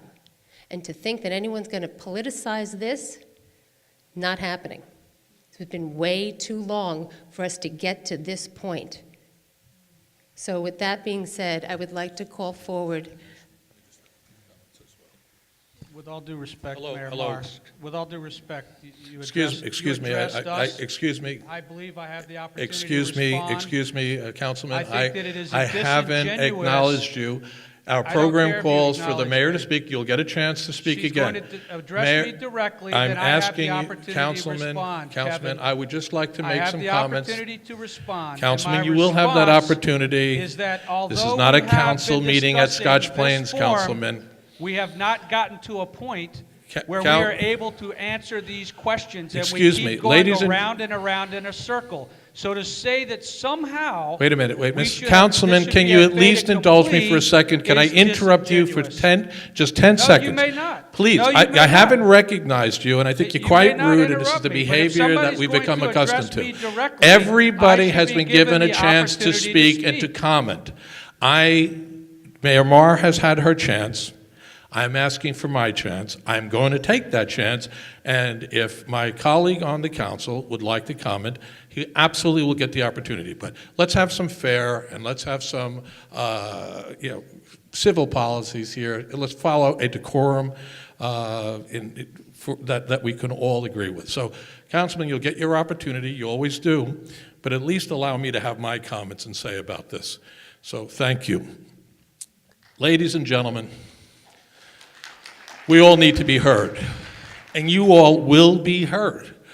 You know, I've listened to a lot, and I appreciate all the comments. And Councilman Vestine, I appreciate your comments as well, and my fellow colleagues on our council, and I was most interested in listening to the comments from the entire governing body from the borough of Fanwood. Look, folks, you gotta make this very simple. It's about control you're hearing. Now, Fanwood, Scotch Plains is going to take over your police department. We'll run it. We'll save you a ton of money. We'll send you a bill monthly or quarterly, however we work out those details. I don't think you're going to buy into that. I think it's an absolute non-starter. Similarly, well, Scotch Plains, we're going to give up our police department, and we're going to let Fanwood run it, and they'll send us a bill. Folks, this has been on the table for years. It's a non-starter with many of our mutual citizens. It's a non-starter. So we found an opportunity in this joint meeting where it's not about control. It's not about control. It's about building a sustainable model, as was mentioned just recently, to keep our community safe, to keep us fiscally sound. I mean, it's common sense. As I said, sometimes you got to do the math. I just heard the councilman mention that Fanwood had layoffs in their police department. Critical services. You know, this is not something that can't happen again in both our communities. As I said, we don't have the ability to print money. Costs go up, and inevitably, we have to make two choices. Raise your taxes or cut services. And yes, we hear around the state where services in vital areas, such as public safety, police, firemen, have been cut. The plan that's being proposed to you eliminates that threat to our respective communities. We deserve better. You deserve better. You need to be safe. The plan that we have here, maybe it's not the best, but it's not finalized yet. That's been said repeatedly. It's still a work in progress, but it's a template of how both communities can work together as one and come up with a plan that provides better safety to both communities. And our professional chiefs have shared that with you. They've shared that with you. And they could do it for less money. Now, folks, if we want to go back to a model, we want to politicize this, then at the end of the day, we'll do nothing. We'll do nothing. We'll miss the opportunity to save $4.5 million over the next 5 years, potentially. We'll keep raising your taxes, and yes, someday, we'll make more cuts in services, because where else is the money coming from? So that's where I come out on this thing. I fully support this. I think it's fair. It's the only way to get started. We've been around this too long. It's time to start moving and get some action. Thank you. So at this point, if you'd like to come forward, please, as I said, your name, address for the record, and please state your question. We'd be more than happy. We'll start over here on the right, and then we'll go to the left. Yeah, if you want to, oh, can I have a motion to open the meeting to the public? May I have a motion? Is there a second? All in favor? Aye, from both communities. Great. And if you'd like to come forward and stand behind the speakers, you know, if you have a question, that would be good. Yes, sir. So I guess we're starting to your right, Colleen? Is that okay? All right, great, because this is my left. So I appreciate the comments that you recently made. Could I just have your name and I'm address? really That's sorry. okay. It's That's Rich okay. Duthie, 416 Westfield Road in Okay. Scotch Plains. So I appreciate your comments that you made that this is not a new concept. And I believe that of the committee or the subcommittee that served in this shared services, or however you want to phrase it, concept, okay? But if that's the case, then I have to criticize the due diligence and the communication and the thoroughness of it. I would only classify it as being potentially poor. And I'll refer to two comments that were made from your own council, Mayor Moore. Councilman Levine, you categorized this as the form is not as important as the outcome. And Ms. Mitchell, you referred to it as that you're 90% sure. So those things alone tell me that there's still questions that are outlaid here, and that due diligence needs to take place further. Do you plan on having further due diligence meetings before you call for any type of vote that would implement this process? I believe I can speak on behalf of the Borough of Fanwood. We say yes. Hopefully. And what is your time frame on that? Well, we're going to have this meeting tonight, see what the outcome was of this meeting. Then we would go back to our respective governing bodies. We have a committee that meets on a regular basis and take the next steps from there. And the timetable that we laid out was an estimate of where we needed to go, because in essence, I mean, we put out basically like the end of 2014. Right. So we didn't put out the end of 2013, we put out the end of 2014 so that we can keep it moving, but address what your concerns are. So no vote on whether this will go through until at least 2014? Or is that implementation you're talking about? Well, the implementation was 2014, but we Sure. have to have a contract, and we're not at the point where we have a contract yet. So, and then the vote on this would be when? There's no vote that's scheduled. Okay. So that would And likely we're, be... and I mean, and let's be, real in the sense, as Right. we sit here, it's the end of October. Yep. Okay, so we don't have a contract, we still have questions, so this is not something that we see that is taking place, next month. I mean, Good. It needs more diligence. A comment that I would make, am I allowed to make a comment? yeah, and if you want to Okay. define what the diligence is, that would be good Yeah, for the more notes. research to satisfy the members of the council from your own council and the members of the council from Scotch Plains that they've already asked, so I won't be redundant. But they've both asked questions about it, and some seem unsure. Mr. Parenti seemed unsure, Ms. Mitchell seemed unsure, Mr. Vastine seemed unsure, and Councilman Mickey Marcus seemed unsure. Okay. No, we Okay. Yeah, want to keep it short. just to keep it short, absolutely, as I mentioned earlier, we have a model, a template, a work in progress. There are questions that still need to be resolved. They will be resolved, and until they're resolved, we're not going to have this vote. But we're going to get there. We're going to get there. Okay, you seem convinced, Mayor Glover, and I understand that. The joint meeting part concerns me most. I'm not sure what you mean when you say, You seem- I'm convinced. Okay, so in the form of a question, right?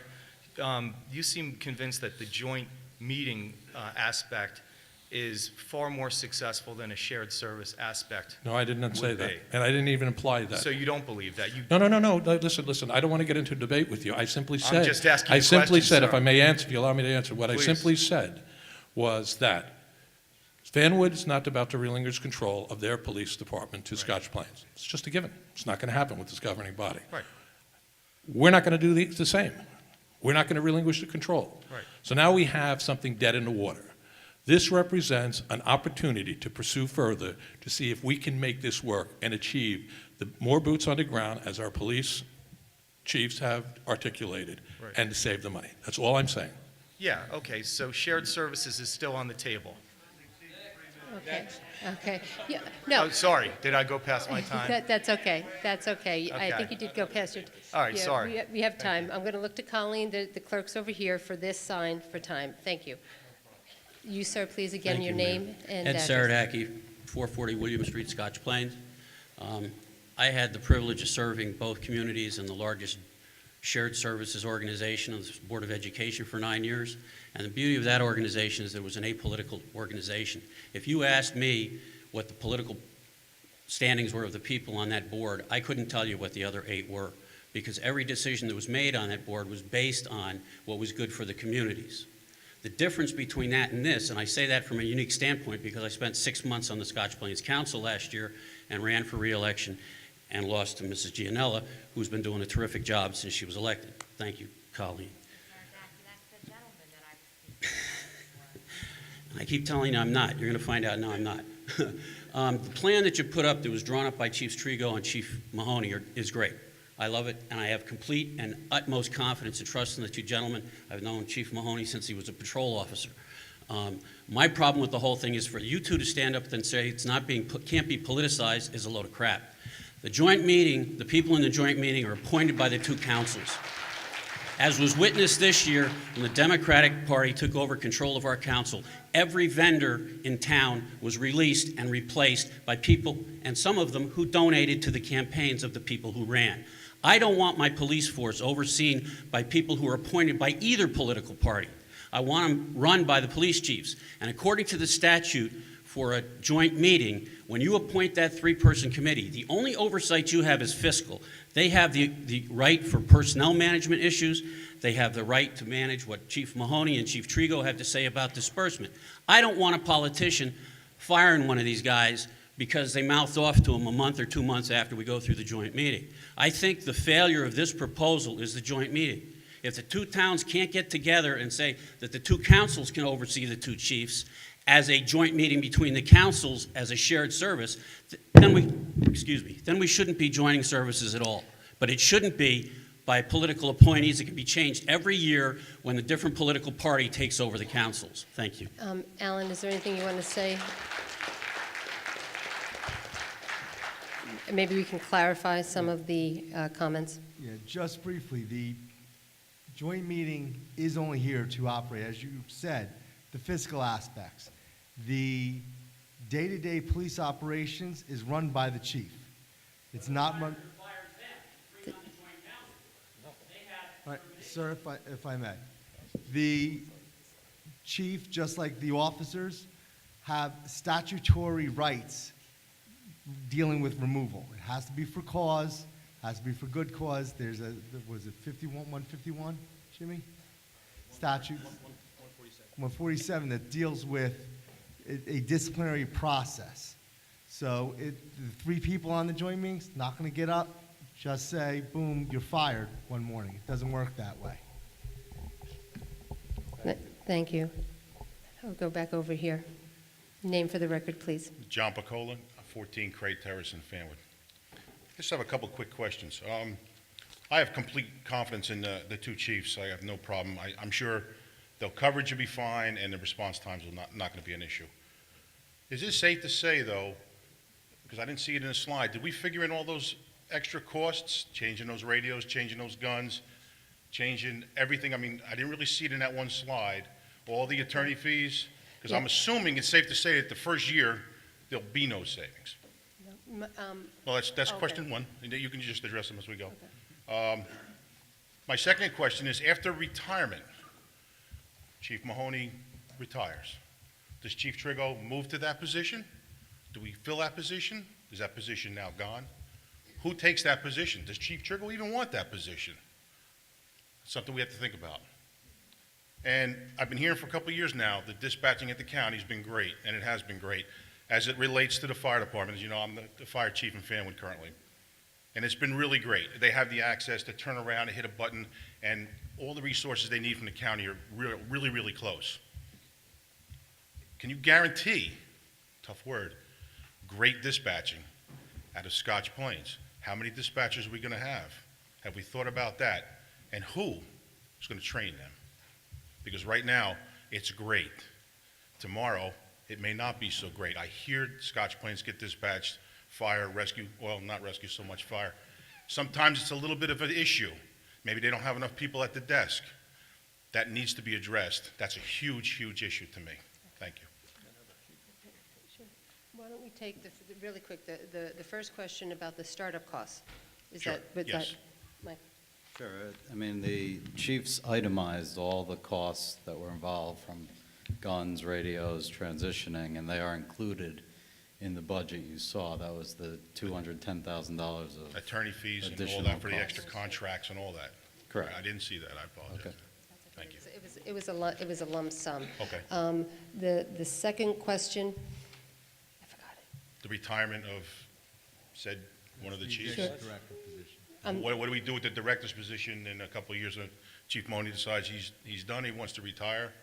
He's had enough. I'm sure he's pretty close to the top right now, but what would we do with his position? Does Chief Trigo have the option to move up? That hasn't been finalized as yet, John, but I do want to get to your other question, which is regarding dispatch. Yes. And Chief, can you address that? Can I just ask a question about format? So is the format of the meeting that only the mayors and the professionals can respond to the public at the microphone, or may we as elected if you officials? want to, yeah, yes, if you feel that there's, I mean, the format that I thought we would take is that they would direct the questions to the mayors. If the professionals can pinpoint a specific question, whether it be finances or whether it be the labor issues, and then, or police issues, to the chief, and then if the council would like to make a corresponding, why don't just. Sure, there's already been a number of issues that were raised, and I just was a little bit clear as far as format, if we had an understanding and if we could move forward as far as expressing our views as public officials. If you two could just make a decision now about how it's going to be run, I'm fine with reserving my thoughts till later. But the unfortunate piece about that is that the individual members of the public Will may start not to leave. stay till the end. They'll start to leave. Yeah, I so, don't have a problem. you know, I don't want, Mr. Piccola, always a pleasure to see you. Nice to see you as well.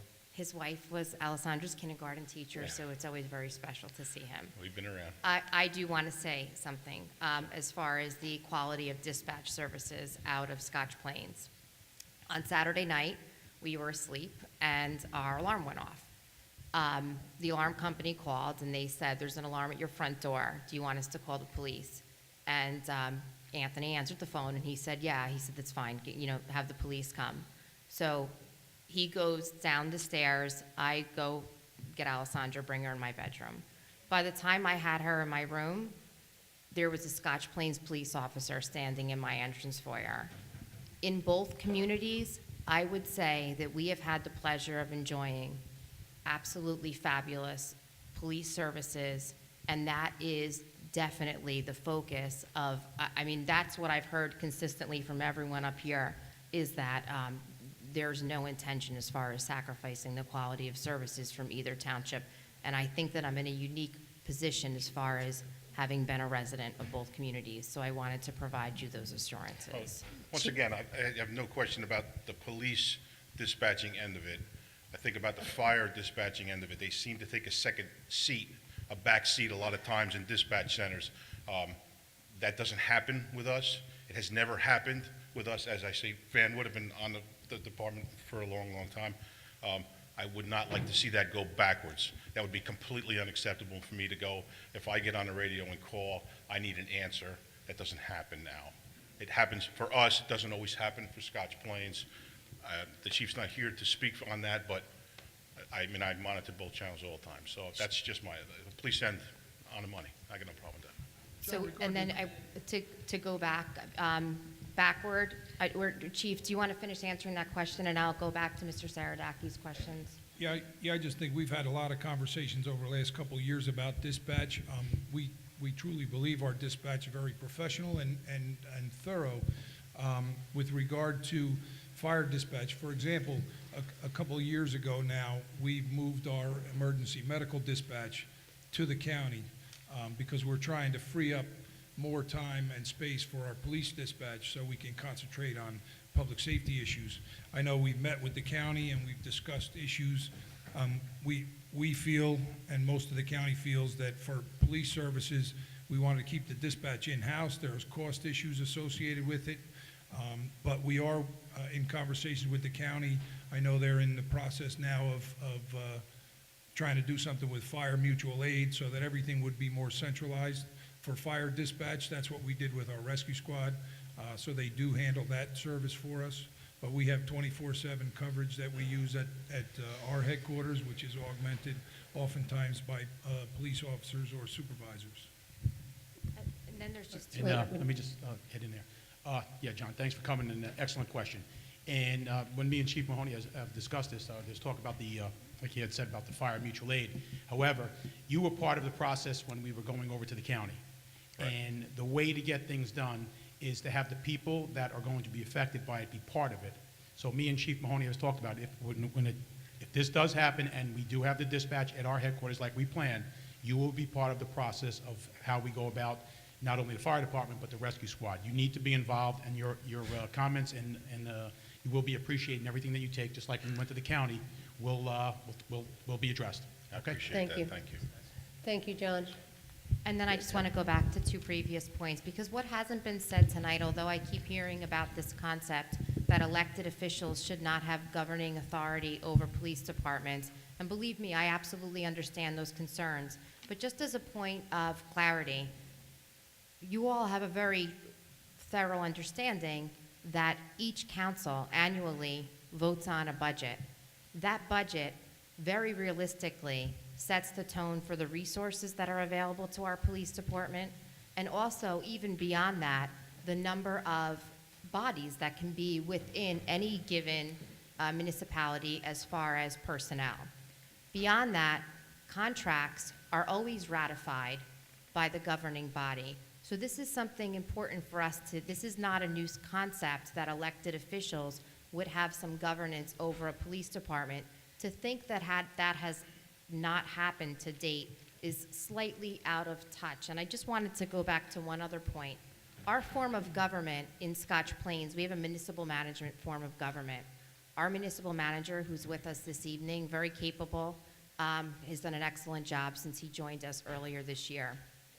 It is absolutely the intention of the majority of this council to have our very capable municipal manager sit on the merger committee, on this 3-person committee. So just as he has authority over our police department today, he would have the ability to still maintain and have controls over the new department as well. So thank you very much, mayors, Thank for you very allowing me much. that time. Excuse me, I'd like to Please. comment on that. I would like to follow up. Can you hear me? All right. First of all, with regard to the issue of oversight, of a joint meeting police department, if that were to occur, the present ability of your respective town councils to assess and approve budgets for your police department would be taken away. I want you to understand that. It is a requirement of the joint meeting statute that the town councils who participate in a joint meeting of the police departments would be required to approve the budgets that are put forth by the joint meeting police department. So that discretion does not become greater. That discretion in terms of your elected officials, in terms of overseeing budgets, is taken away. And we do have that right now. So that's not a positive as far as I'm concerned. That's a negative. And I think that by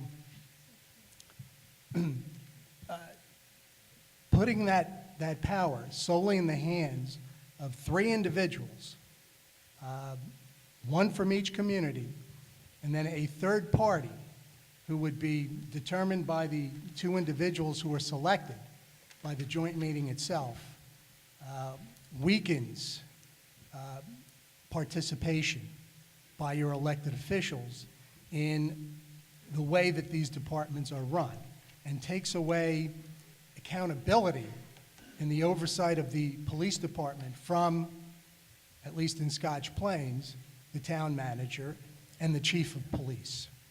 It's determined by this 3-member management committee. And as I said earlier, that part of the joint meeting idea is something that I strongly disagree with. I don't think that it's favorable to what we ought to be doing in terms of a combination of our police departments. Okay, thank you. I think there's just a little bit of clarity that we have to make on that statement, because it's a very powerful statement that you've made, Councilman. And again, I apologize. You need to speak into the microphone. I'll be brief. I really want to return to the public's questions. As a point of clarity, it is true that there's fiscal independence of the joint committee, but it is equally true that we have an ability, when we create that joint management committee, to impose budgetary metrics that will give the councils the ability to make sure that budgets conform to the metrics that are imposed. And it is through that process that we are confident that the savings that were projected can be realized. So that was just a point of clarification. Okay. Thank you. Mr. McNally. Just Harry Hi, Harry. McNally. Hi, Harry. 44 2nd Street. Fanwood. It seems to me that there's a lot of homework left to be done here. And I'm almost getting the sense that my time tonight is being a little wasted. I thought we had more answers. Mayor Colleen, you know how much I support you, and I thought you were speaking, quite conclusively, and similarly with Mayor Glover. But now I find with the statements of the council people that I believe they haven't heard this information that you gave to us in the public the same way, and that they really haven't come across to support.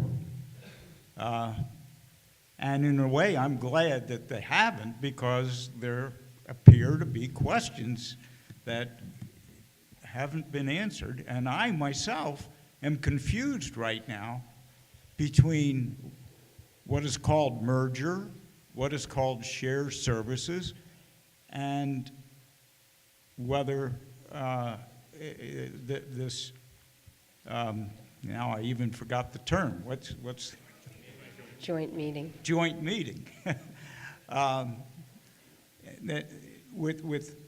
mean, it almost seems like you need just one representative from each town for a joint meeting, rather than a third person, although I guess I can see those things working. But please, it seems, well, can I just get something straight about the shared service? Is that something where one town, I mean, it was mentioned that the school board is a shared service. Is that true? It's a regional school district.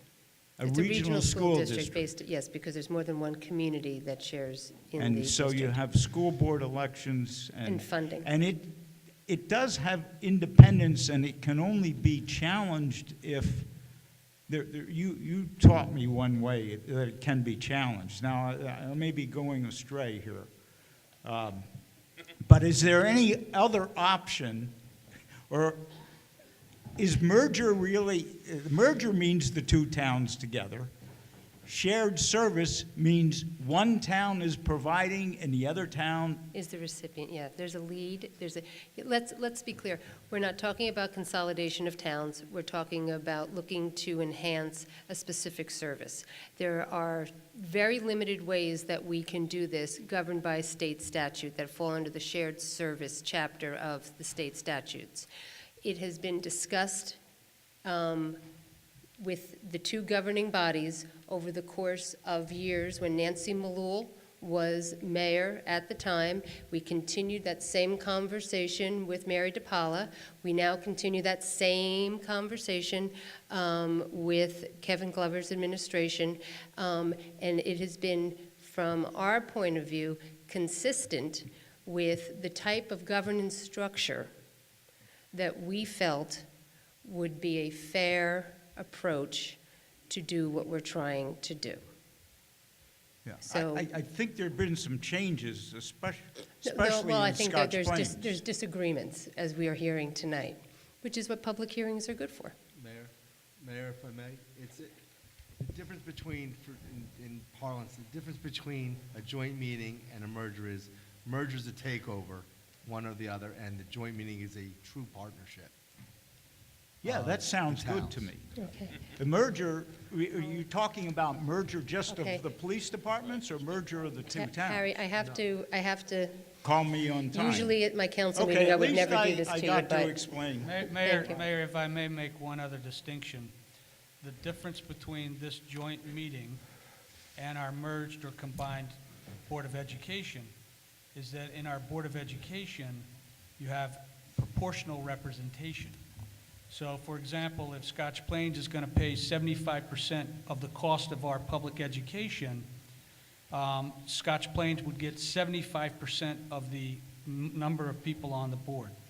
In this particular case, what they're asking us to do is to give up 50% of the control or oversight and pay 75% or more of the cost. So, I mean, we talk about a true partnership, but it's not really a true partnership because we're paying a greater percentage and getting less or equal representation for that. Which that's different than the Board of Education. Yeah, I see your point, but I Okay, would say that we have different type of organizations for different purposes, and therefore maybe it doesn't need the same strategy. thank you very much, Harry. Yes, please, name and address. Jason Benedict, 288 North Avenue in Fanwood. I came here with a bunch of preconceived notions, one of which was that both councils from both towns and both the borough and the township of Scotch Plains agreed. And I learned a lot today. I learned 2 or 3 things, and I still have one outstanding question. So I want to talk about a little bit about what I learned. Thanks to Councilman Bastine and Councilman Marcus, I learned that not everybody agrees. So I thank you for taking that opportunity to come out in front and say that while everybody came in assuming that we all agreed, you all stood up for what you believed in and said you didn't agree, and that's good news. It's also good to know that not all of the Fanwood Council agrees, or at least not 100%, and that's good too. What I also learned is that this meeting, thanks to Mayor Glover, is about math. That's good, because I did the math. And $870,000 saved in the first year across 2 communities is $87 a year per family. There's about 10,000 homes, give or take, directionally in both communities, so it's about $87 you're saving, you're putting back in your pocket. And that amounts to about $7.25 a month. You know what they say, for the cup of coffee. For the price of a cup of coffee, you're going to give up your community, you're going to give up the way it currently is. And that's okay, if you want to. And just because they also said 4.25 million, that's a scary number. They could have likely said, instead of 4.25 million over 5 years, they could have said 42 million over 50 years. That'd have been even a better number. But it's really $1.85 a week. So my question is, for $1.85 a week, do we get to choose whether or not we're doing this, or is this something that the undecided councils, the uncommitted councils across the board, are going to choose alone across the 10 or 11 folks on the council? Could you do me a favor? Could you just actually share with me what you're giving up? okay. Giving up, if the premise that we're putting out here is that we're not going to be doing layoffs, that the number of cars that we have on the road today are going to grow, that there are benefits to a larger police department that these communities can be afforded that we couldn't do ourselves.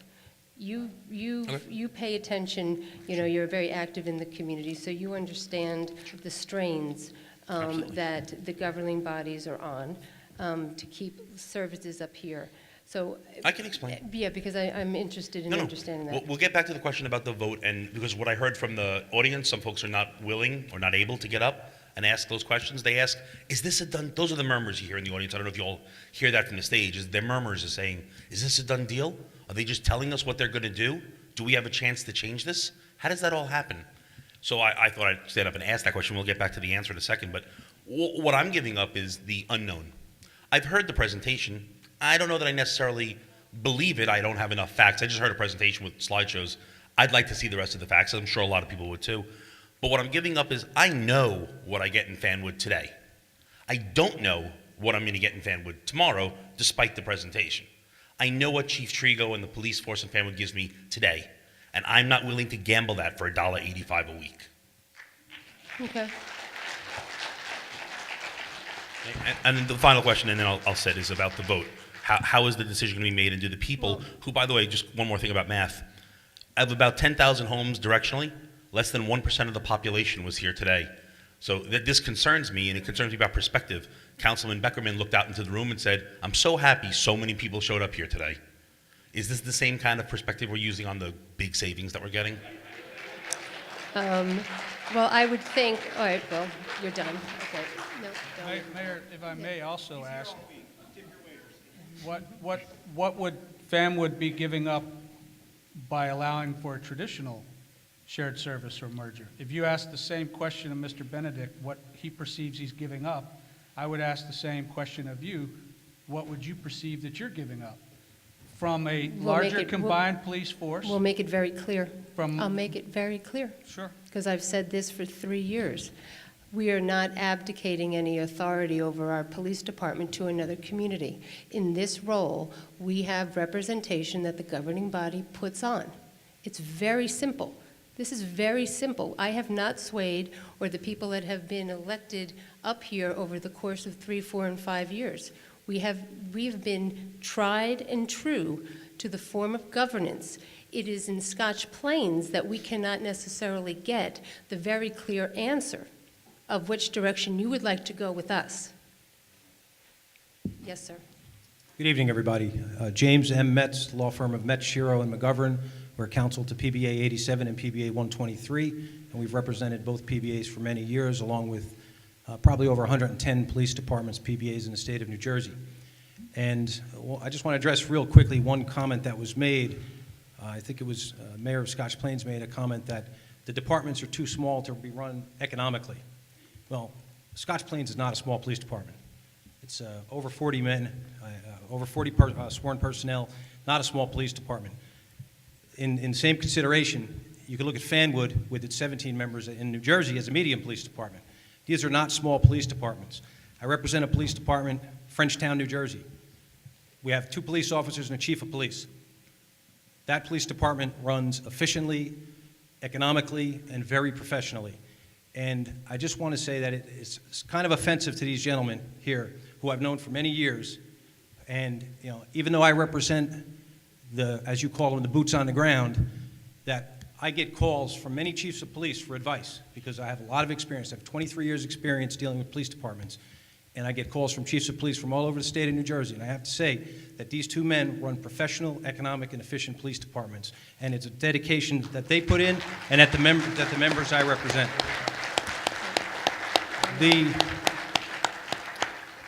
The second issue I'd like to raise is on the economics of the situation. Everyone keeps saying, what are the alternatives? But the elephant in the room is the biggest alternative. Do nothing. Leave it alone. Most of the cost savings on that chart that was put up was the attrition. It's about $500,000, if my memory serves me. Sometimes it's a little faulty, getting older. And is about $500,000, $500,000 in cost savings through attrition. You get that same attrition through retirements if you do nothing. You have a much smaller savings on the administrative consolidation. So, and the third point I want to make is somebody raised the issue of an executive director. Now, if from what we're hearing, and again, this goes to being the unknown. We don't know if this is true or not true, but if Chief Mahoney becomes the executive director of this joint meeting, that's great, no problem. A chief with many years' experience, knows law enforcement, he's a professional. If Chief Trigo steps up in his absence and takes over that position, great. That's a political position, though. There's nothing anywhere that says you have to hire someone with law enforcement experience in that position. You can hire anybody off the street. My brother needs a job. I'll make him executive director because he needs a job. So there's no, and this is the problem with police directors throughout the state of New Jersey, not just with your joint meeting. There are no guidelines, no rules. So it is a position that can be given to someone with no law enforcement experience. Now, if you make Chief Mahoney the executive director, I applaud you. I applaud you because here's a man who's dedicated his life to law enforcement, knows how to run a police department. Same with Chief Trigo. But if they're not here, we don't know who's going to be running this joint meeting or the police department under this joint meeting. Well, let me make it clear. We have crafted this plan, as you know, with the chief's input. I mean, that has been where we have gone from day one. This is not done in a vacuum without talking to these fine men that independently run excellent police departments and have joined us willingly to have conversations about what a joint police department can look like. They crafted a lot of what you saw here tonight. I saw the manpower that they crafted in the districts and the deployment, and that's their job. The organization, they crafted a lot of that in cooperation with the working committee over the last several years. So I think that, you know, we stand here before you today. It is a presentation that we made together with them. I understand that they were both up there. But, well, it was direction. I mean, there's help and direction. No, of course, of course. And so that'll I lead need me to make that clear so that, you know, where maybe the that'll comments lead me were to going. the next point I'd like to make about the involvement of the PBA, because Chief Parenti and Mr. Marcus and Mr. Gustine had requested the PBA's input on this, and I don't want to debate you over the willingness of these two gentlemen. Mr. Metz, not to interrupt you, but I did as well. I'm sorry, Ms. Yes, Mrs. Gellinella. Of which my husband is a member of that organization. As So am I. I'm Okay, an honorary member. I would like to be We've shown run that out of respect. time, Thank so I you. need you to get the question Okay, out. let me get real quickly. The PBA has been involved in 2 meetings throughout this whole process. We've been invited to 2 meetings. First meeting, there was nothing. We didn't know anything. Nobody knew anything about what was going on. Very little information. In fact, I was the one who brought up the issue of Social Security, which really concerns me about the financial impact and the financial study that's been conducted. We've asked for records. We've asked for documents. We've asked to be part of this. The second meeting we had was only a week ago. Okay, so from March to October, those were the only 2 meetings we had. I agreed I'd step aside so our client doesn't incur legal fees, and maybe you don't have to incur legal fees, and let the representatives of both PBAs sit in all of the discussions with the governing bodies on this issue. And they've never been invited. So I can't sit here today and say this is a good idea, a bad idea, an indifferent idea, or anything, because we don't have enough information. All we wanted was to participate. These gentlemen are afraid. They have collective bargaining agreements with both towns that govern their terms and conditions of employment and governs their economic lifeline and the lifelines of their family. And they're afraid because you say there are more boots on the ground, but there are 10 less boots on the ground because on your chart, 5 people are going to be eliminated through attrition. So there's 10 less boots that will hit the ground, okay? These men are afraid, and they would like to be part of this process. We've asked for the financials. We didn't get them. We've asked for a copy of the contract. We haven't received it. We've asked for any documentation you have. We haven't received anything. So when the gentlemen and ladies ask the PBA's position, if the PBA were to say, based on the information we have, Can't give you a position. The PBA should be included, because they're the ones who are going, the men and women of these departments are going to be the ones that make this successful if it goes through. And as we Thank sit you. here Thank you. tonight, I ask that you include them and that you turn over the records that we've requested Thank time you. and time. So while, your time is up, but I would be remiss if I didn't let our labor attorney and either the chiefs say something to that, because of the comments that you've made. Alan, the chiefs? Regarding, I'm trying to defer to the guys with the guns. The issue with the contract, once I have a contract drafted, I believe that I'd like the governing body to review it, and then I have no problem providing it to the PBA once it's beyond a sketch, which is it right now. Will that be too The late, two-part- Alan? Will that be too late? Will it be a done deal? We won't have any input. I don't know what you need to clap about, because in the sense of, I think you've heard that there's been very many open issues here that weren't given full answers that we still have to go back with. So, Alan? So that's number one. When the other documents, when we have them, I've told you in our meetings and on our phone conversations, which we've had, I we'll agree with provide them to you. Now, in terms of the operations, let the chiefs handle it. I have to tell it, Alan did tell us when he gets them, he'd give them. But that's why I wanted him to respond But we publicly. need, the contract draft, the financial report you have. We don't have that. We haven't negotiated the contract. The men are operating under an existing contract. We talked about a memorandum of understanding. We've talked about things that we could do. I know that I've talked to them, but I don't believe this is really the forum for us to get into No, I'm not sort talking of that about contract. detail, so I'm going to stop there. But I just needed to make sure that the public understood that there have been more conversations about this than the one or two meetings that you're alluding to, because because we're not operating in a vacuum. And I know that there's been many conversations between you and Alan, and Sure. you've gone back and talked to your men. So I just want us to be fair with each other as we sit up here. I'm not talking about contract negotiations for their collective bargaining agreements. I'm talking about you did a financial analysis of this joint meeting.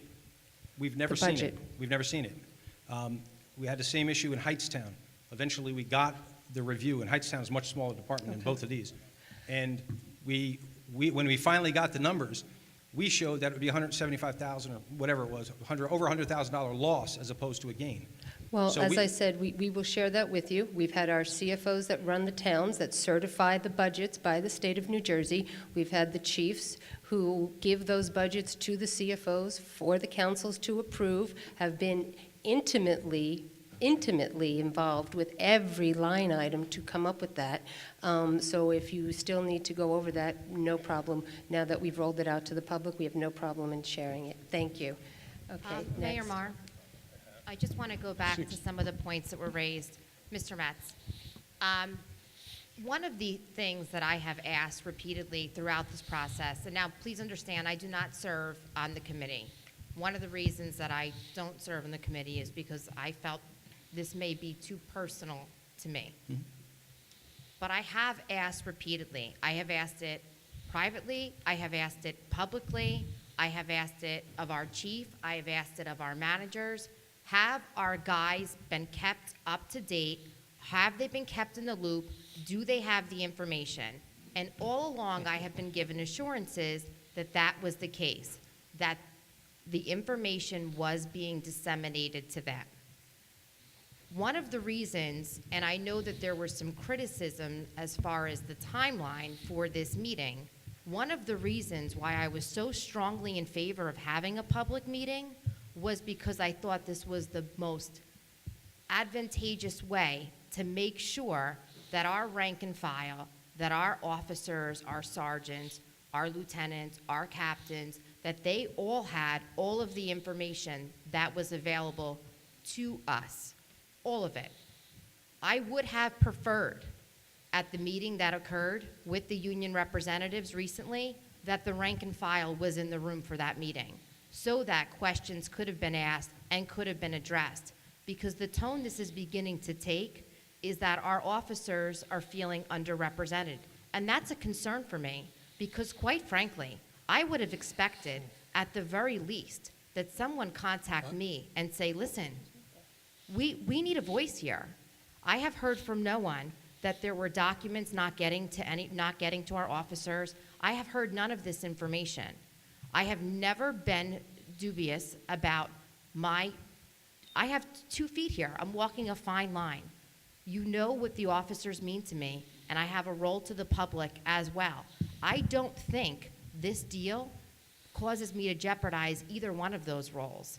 If you have in the future any difficulty obtaining information from the Township of Scotch Plains, I would ask that you contact me directly. I can provide all of my personal information to you because that to me is not acceptable. Our guys should absolutely have the information because yes, their livelihoods are at stake and their lives are at stake if this is not done well. I fully understand that. Thank you. Thank you very much. Thank you. Thank you. Michael Lewis, 41 Beach Avenue in Fanwood. Could I say something, please? Sure. Mr. Metz, appreciate your comments, but as far as with the Fanwood PBA, I'm sure they could attest to every time that I've come from a meeting, they've been kept abreast of where we're going, and I speak to the PBA delegate and the PBA president on a basically weekly basis to keep them involved and as things always unfold. So they are aware of it, but now coming to the table, I respect your opinion with that, and I believe you make 100%, you're 100% accurate in needing to get more information. I know Alan is working on that, but they've been kept abreast from what I know. Well, and that's appreciated, and I have to say Alan has given me what he knows, but it's not enough, and that's the problem. Jim, I think for clarification purposes, there are a lot of unresolved issues, and you're absolutely right, because we've tried to do the same thing in Scotch Plains. We have a great working relationship. Our guys are fantastic. But quite frankly, when we do try to give information to the guys, and my guys can attest to it, there's all of the information is not there yet. And some of the things that you're asking for, I believe, don't exist yet.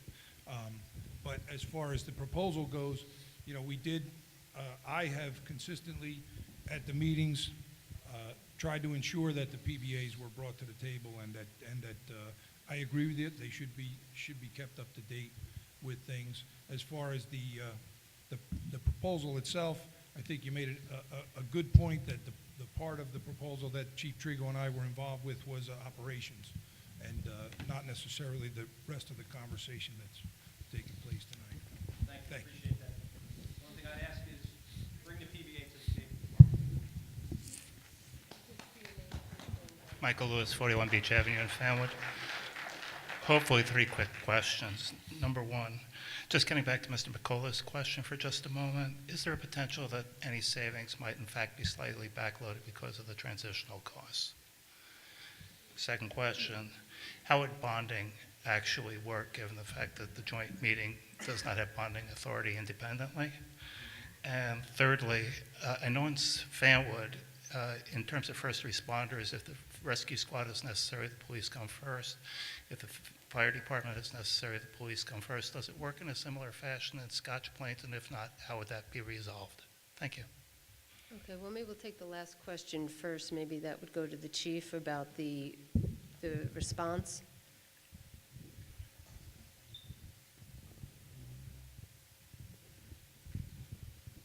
On a medical call, on the medical calls, we dispatch police officers to the emergency scene first, and the medical call, the 911 call is transferred to the county for dispatch of an ambulance. Was that the question? Roughly, yes. Is there something that needs to be resolved there between the 2 towns? No, I don't think it would be the same procedure.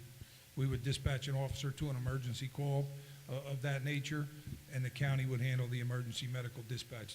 That's the service that they currently provide to us. They provide the same service through Fanwood, but they also handle the police dispatch. Okay, and your second question had to do with bonding? Yes. Okay, Judy? The joint meeting would not have the power to bond. Capital expenditures, if there were any, pursuant to the agreement that the 2 municipalities would enter into that would create the joint meeting, the 2 municipalities can negotiate some limits on capital expenditures. If the joint meeting based on those negotiated provisions in the contract, determined that it required some purchase of, when we say a building, it would then have to request that the two municipalities would issue bonds to support that particular capital expenditure. But the joint meeting itself does not have any bonding ability or bonding power. And I'm sorry, Mr. Lewis, what was the very first question that you asked, because I went backwards? That's okay. The budget? Okay. Or the transition costs, is there potential that they would be backloaded as opposed to being laid out in the fashion that you did? Yeah, no, they're expected to be included in the first year's budget. Okay. Okay. Miss, if you can just state your name and address, please. My name is Joan Newmark Glover, no relation to the mayor. I live at 10 Canterbury Drive in Scotch Plains. I have 3 quick questions. The first one is about the joint meeting, and I'd like to know if this model has been used in other communities that joined services, and how did it work out? My other question is about the other people that support the police department, and how many of those people will lose their jobs. And the other question is not so much a question, but one of the council women said something about she trusts, and I can say I have confidence in the police departments, okay? But my trust is when I can verify.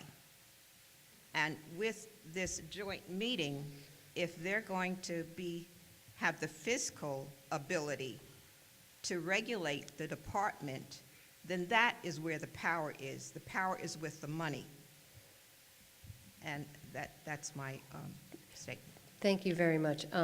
To answer your first question, I think Judy Verone, you want to talk about, joint meetings have been used in the past between municipalities. One I know is a fire.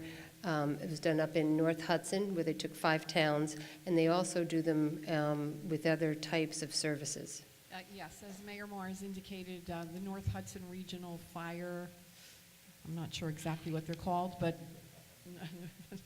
I think there's 5 municipalities that are a part of that, and it was formed as a joint meeting, and it provides fire services to 5 municipalities. It's been around, I want to say like 8 years, 11 years.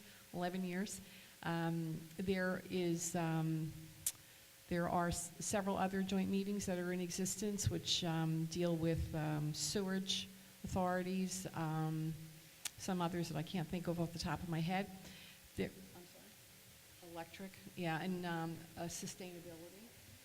I think it's Lopatcong, Hopatcong, and Pohatcong, is that right? Yeah. They are studying it still for police services. The last I read about that, I think one of the municipalities had dropped out of the study. I'm sorry, Greenwich had dropped out. He knows. Greenwich had dropped out of the study.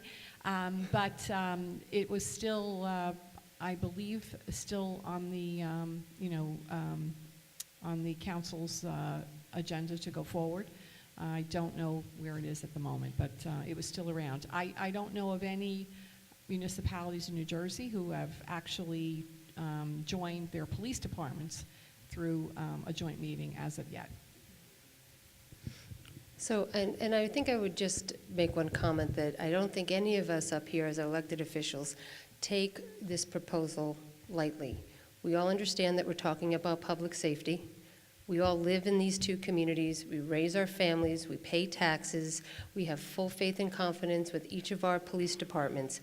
So what we are doing, it is not lost on me, and I can speak very firmly for the Fanwood Council, that we are talking about something that maybe other communities are talking about, but we're further along because we've actually been at the table now for years. Judy's alluded to other communities that are looking at this model, but we have been down to Trenton to speak to the divisions of pensions. We've dealt with this, we believe, the Social Security issue that was alluded to before. So we understand that this form here, you're not going to be able to point to a lot of different communities that have used it for policing, but we're probably going to be one of the first that do it. So we take that very serious, which is why we spent all this time to get to this point, knowing that we still don't have all the answers, because we're not going to stand here in front of you and do something that's predetermined, but we believe that we're satisfied enough to come forward with the framework and the roadmap that we believe that we can improve our police services and give it to you at a tax savings. So we'll be back with more information next. Good evening. My name is David Zawodniak. I live at 71 Montrose Avenue, Fanwood. I've lived in Fanwood for over 50 years, so that makes me a pretty good expert about growing up in this town. One thing about people that just don't know is that I've been also in the fire department for over 30 years. I've been on a rescue squad for over 20-some-odd years. I need to applaud what goes on with the police department and how they handle these calls. I've seen them save lives with CPR, defib saves, children who put their hand through storm windows accidentally, control the bleeding. The response time in this square mile is phenomenal. My wife, when we first got married with a child on the way, we knew living here would be expensive, and it's tough for us. I ask her now, and she is now very upset about this whole merger thing. The thing is one thing that concerned, the police chiefs are talking about the whole overlap zone and things like that, and I kind of get that. But after the storm last year, Mayor Glover, you had a council meeting about questions and answers. And one of the questions was how Fanwood favored out with everything. Fanwood was great with this, and both towns with the emergency responses, and it was overwhelming of what the emergency services had to do. The one thing that kind of worries me now is what Police Chief Mahoney said at that one meeting to the people in the town. He says, listen, we cannot do what Fanwood does. We have a lot of area to cover. And I look at this now, and now you're taking away that area because our resources are going to be spread out. So that one thing concerned me. The other thing that concerns me, which is there are not people here, young people here, who are raising families. They might see it on video. It's like I said, I grew up in this town over 50 years ago. Chief, you know it. He's a retired police officer, Stanislaw over there, you know it. Know me since I was a kid, okay? The one thing that I do know what these police do, we're in this 1 mile square. And what's really great about this 1 mile square is that we have the same patrol officers going through this 1 mile square 24 hours a day. And when I'm on emergency calls, I'm not representing the fire department right now. I'm not representing the rescue squad right now. These are my basic observations from what I've seen. But with these patrol officers, even when I was a kid, going around, they see the same people. The people in the town learn to trust. Society is the fact you see a man with a badge and a gun, it's like, oh my God, he's out to get me, okay? And that's just the way it is. When you have the same patrol officers doing the circle in this town, they just develop a trust. I know these people, they talk to these people. I've been on emergency calls in these people's homes. And these police officers know their personal problems. And these people in times of crisis really look up to them, and they look to them for help and guidance. And you can't change that by losing that square and spreading it out in overlapping zone. Thank you for your time. Thank you very much. Alexander Smith, 1451 Scotch Plains. First of all, I would like to also thank the police department of Scotch Plains. My late wife broke her femur in June, and the response time was great, and so was the rescue squad. So again, thank you, and it works, and we want to make sure it keeps working. Question number one.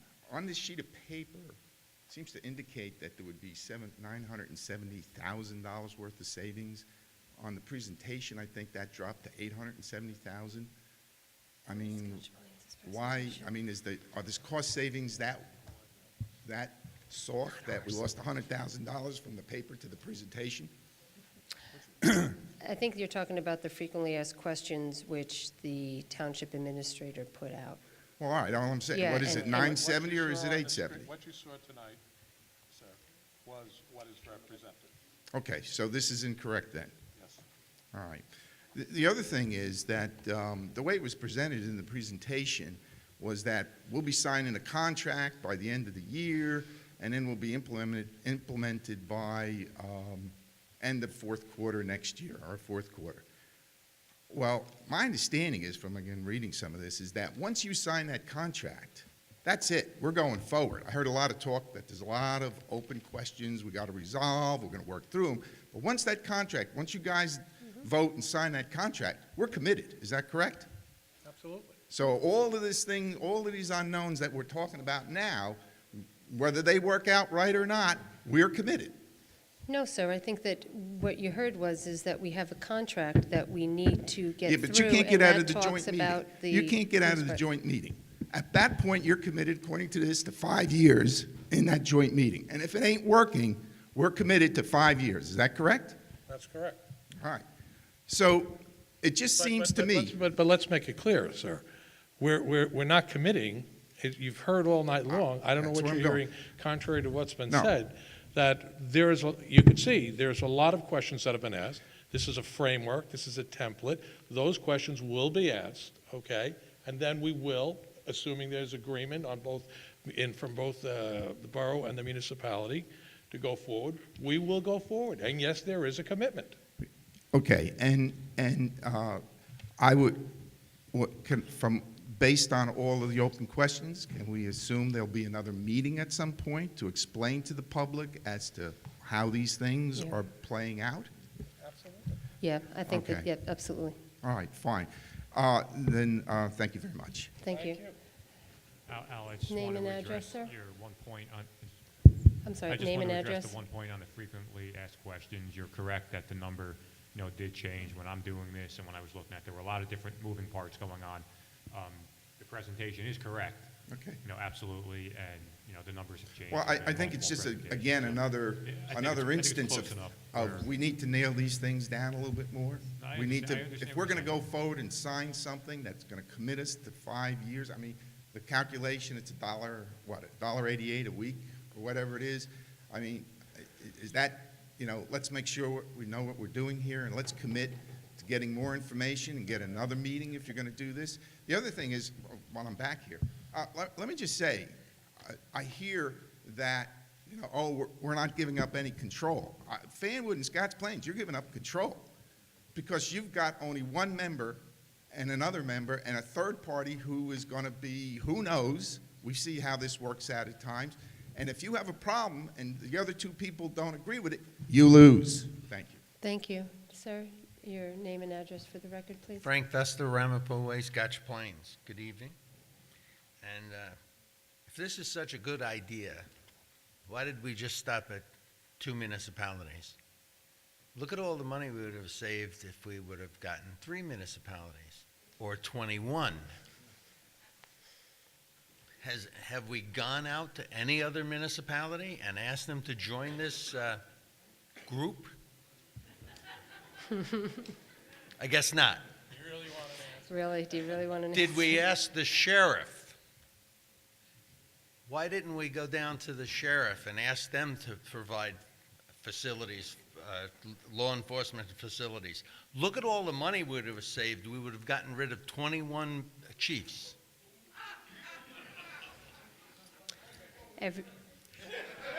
Brother, I want to keep you guys.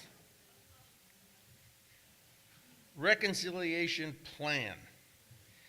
How are you going to prevent any Scotch Plains police officer from suing you if he doesn't like what you did to him? I don't know if we can ever stop that, but I would leave that to the labor attorney. Well, we propose in fact, Scotch Plains is going to have to take the lead on the reconciliation plan, and then Fanwood would review it. it goes to civil service. Civil service is one that ultimately approves or disapproves the plan. They have 45 days to do so. So for those purposes, as the mayor said, anybody could sue anybody for anything. Whether or not they would sustain it, well, that'd be a conversation between Mr. Metz and myself. But in terms of our approval of the reconciliation plan, we put it together, the town has to submit it, it goes to civil service. That's the way it works, the reconciliation plan. Once we prepare it, it's out of our hands. Okay. You answer my questions? I'm not sure. You asking me if we invited any other communities to the table? There's 21 communities in Union County. I would say Did we go to no. 3? And the answer why I said no is because it's been, took us years between 2 communities to get to this point. So if we can get a basic of a framework together, and if that would be the direction, but at this point, we're taking the 2 communities because it makes sense, because one is within the other. We share a school district. It's a natural nexus of a shared service because we do so much together. It was just a natural place for us to look. And I assume you didn't ask the sheriff? No. No, we didn't. No. Thank you. Thank you. We have a question over here.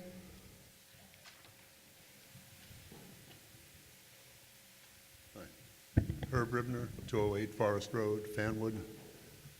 The word autonomous scares the hell out of me. Okay, I have yet to read the newspapers for a month or more without hearing of an autonomous committee that wasn't ethically challenged or politically controlled. I've never heard of one. It seems to be a pattern. And as the gentleman said, you say you're not giving up control, but you are giving up control to this trio. That's one simple thing. The second thing was, where do you find this executive director who is a capable and wise technocrat to do this? And is it a paid position or an unpaid position, the executive director? It would be a paid position, and at this point, we have 2 chiefs of police, and we're looking at the personnel between the 2 chiefs of police in those 2 positions. Well, as I say, I'm frankly very nervous about this idea of an I understand. autonomous thing. I would be strongly against this concept.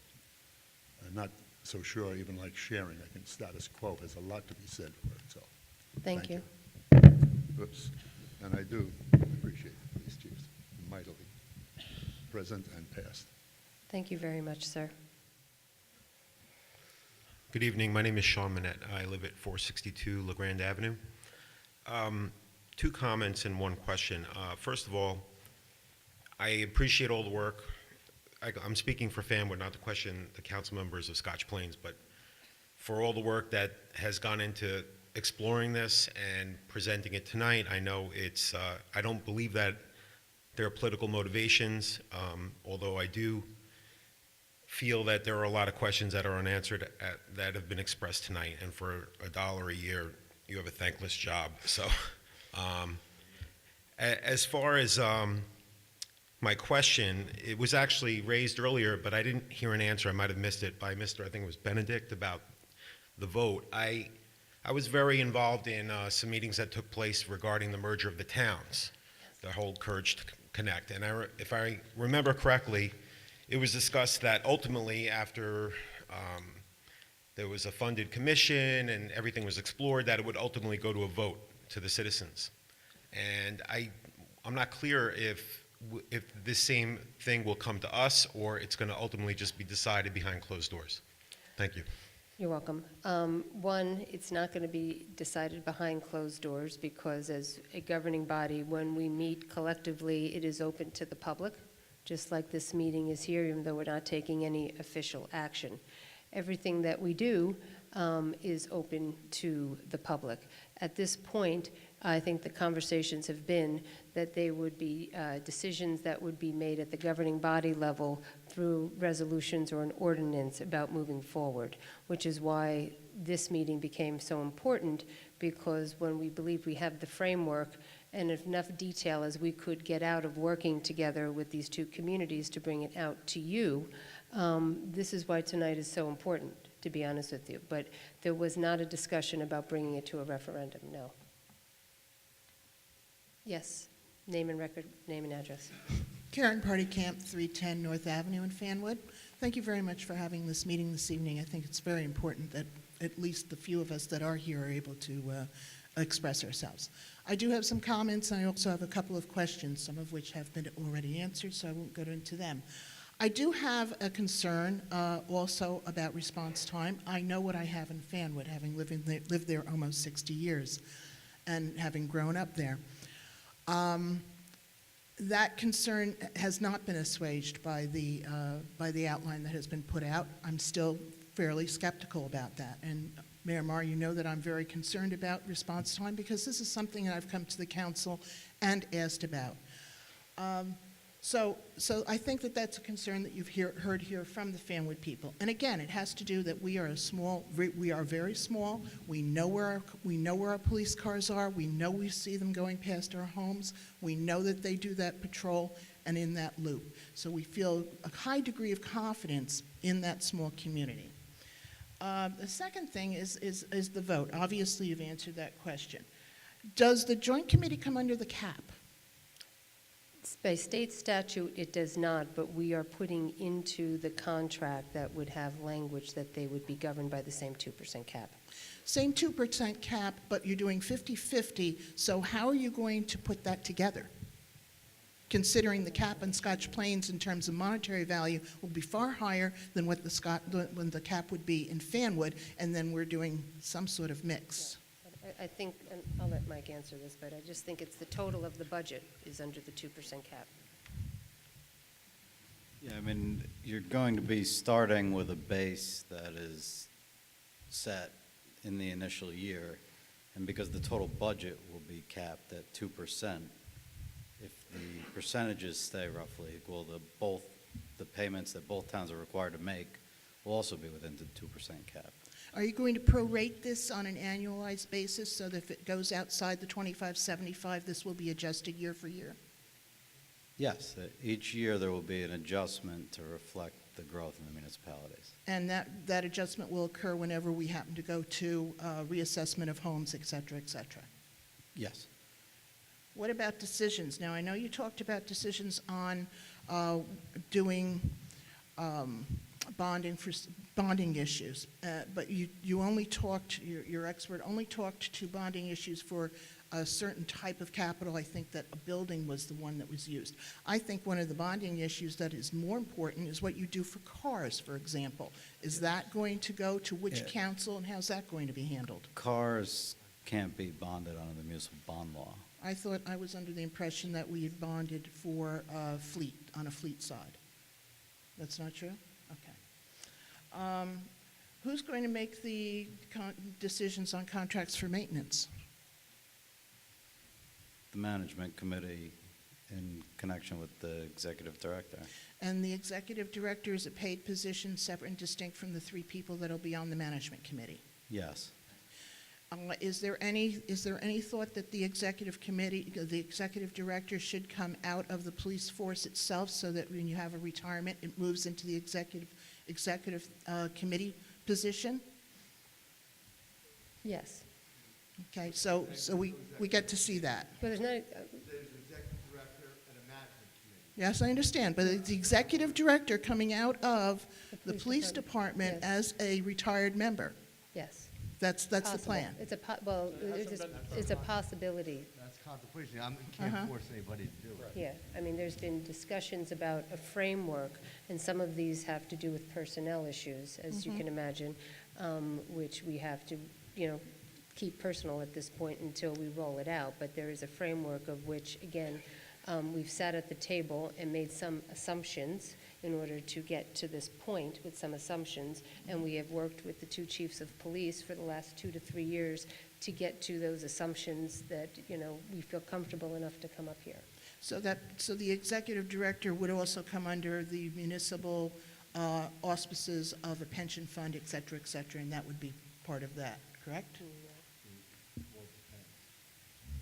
What? It depends on who's hired for that position. It is a pensionable position, whether or not it would be the deferred comp, or if it would be the PERS, Public Employment Relations Retirement System. Or the, I don't have no or the idea. 401, Pardon? or the defined benefit. Right, the Right, deferred comp, okay. yeah. The joint council has a separate budget, but the approval has to come from both the councils. Am I correct on that? I just want to clarify some things that I heard. That's correct. Okay. All right, Let me, the contract will determine how the management committee can make the budget. The budget will be done by the management committee. It will not be voted on by the councils. All right, so it will have, so there really won't be any financial oversight other than the contract. That's interesting. Well, you have the contract, and the members of the committee are appointed annually, so. But my if a- elected officials will not year to year, unless it's in the contract, have oversight on my tax expenditures. That's correct. Thank you. By the by, I don't understand what budget metrics means, and I've been in municipal budgeting and state government budgeting for a while. I don't need an answer on that.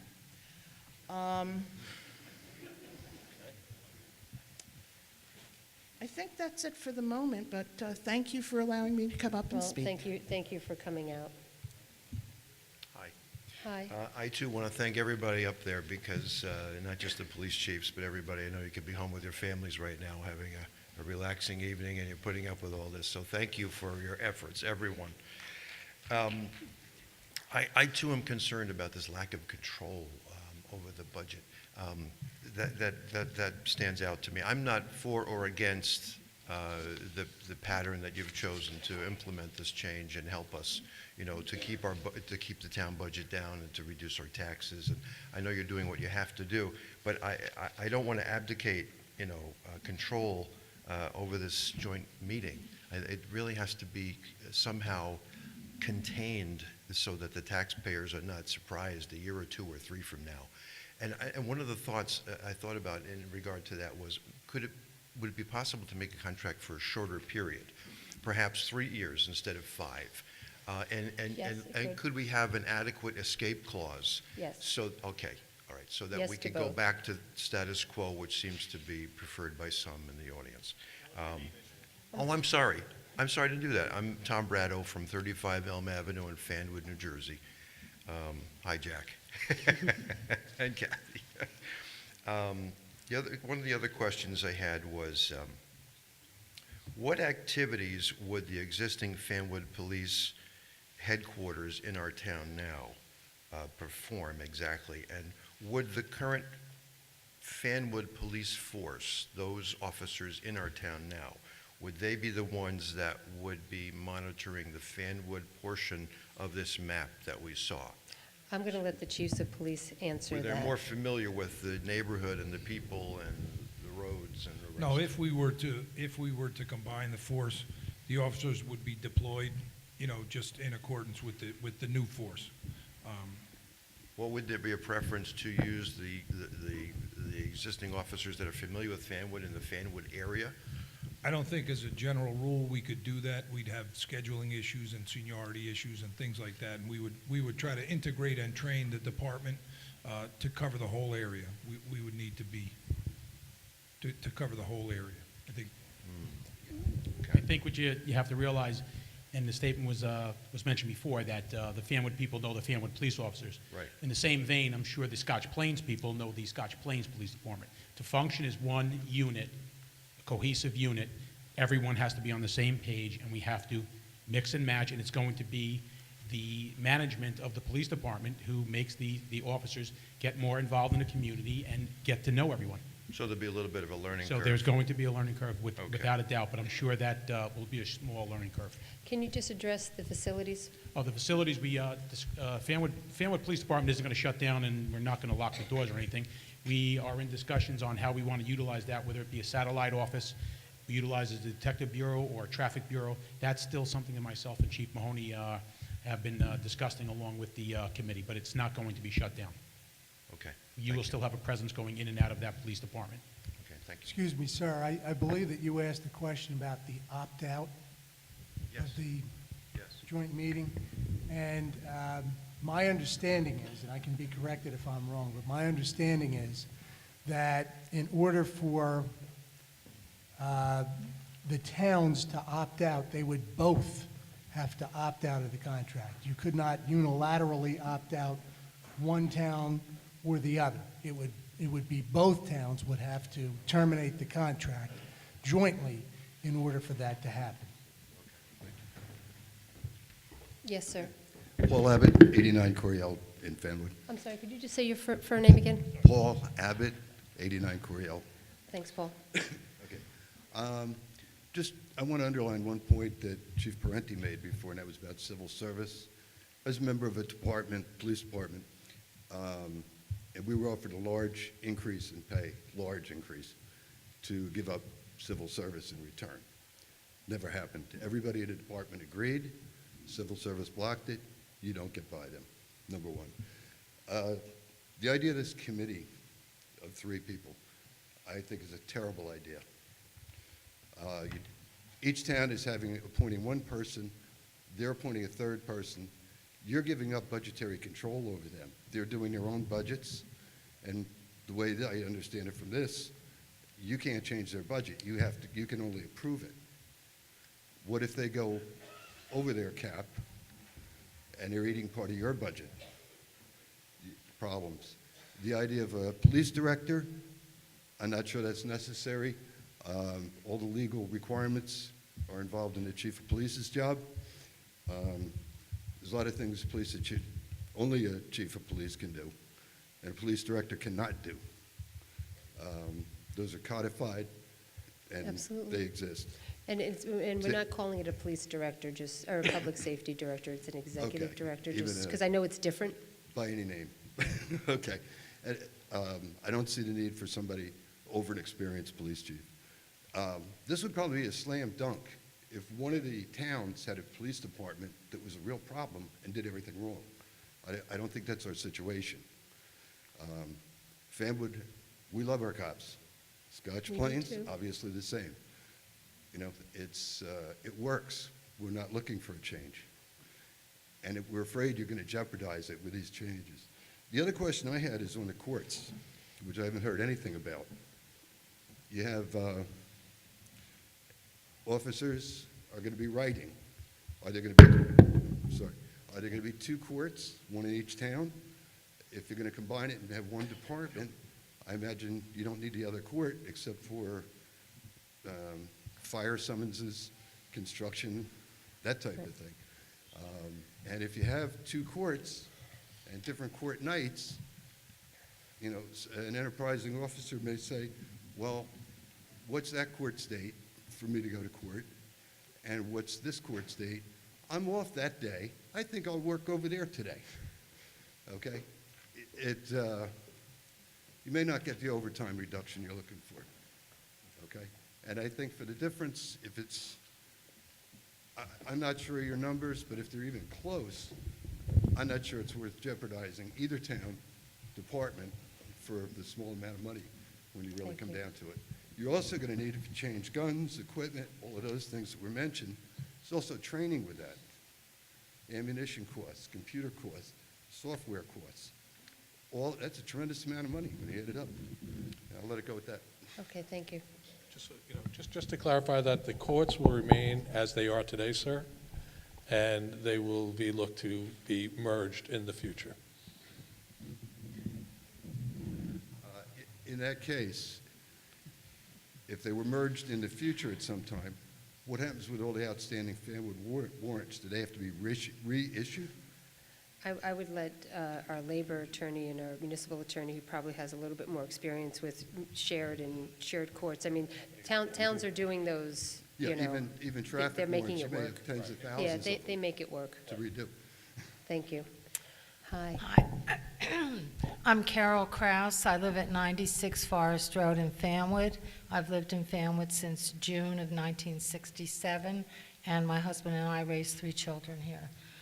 I thank all of you, or each of you, for your time tonight and for speaking your opinions openly and freely. our country is based on freedom of speech, and I think that each of you was entitled to speak your mind on this, and I think we all appreciate that you did do that. Perhaps this might have been easier for all of us to accept a joint committee or understand it if the various ways of merging the two police departments had been explained and the pros and the cons. Then we would have known where the joint committee schematic fit into the scheme of things. And I picked up a little bit on the different things tonight, but I don't think I understand all of them. I also wonder if the joint committee could be structured by your governing whatever papers you draw up so that the two members are a council person from each town. Then we have an elected official who is responsible. And the third person, I don't know. I was thinking a Board of Ed member because we elect that Board of Ed member, and that would be a neutral member. But, you know, you can think about that. The other thing is changing that committee every year. Who will know who's on first base? You just get to learn a job, and you'd be off the job. It would be, I think, a fiasco in a short time. But I leave that to you. Okay. Fanwood has just been designated one of the best places to grow up in, and I think that small town feeling is just wonderful. And what I liked about it was the police knew the children. And I give an example. My son at the age of 12, and this goes back to the 70s, was walking down the street by the Fanwood train station on North Avenue, and a police car stopped and said, "Are you Bob Krause's son?"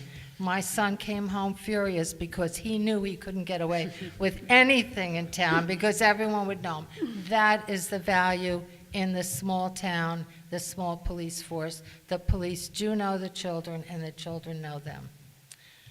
Good luck. I hope you have more meetings. We will. I hope this isn't voted on by Christmas time by the councils, and I would encourage this to go to a vote of the citizens with all the different possibilities explained before the vote. Thank you. Thank you.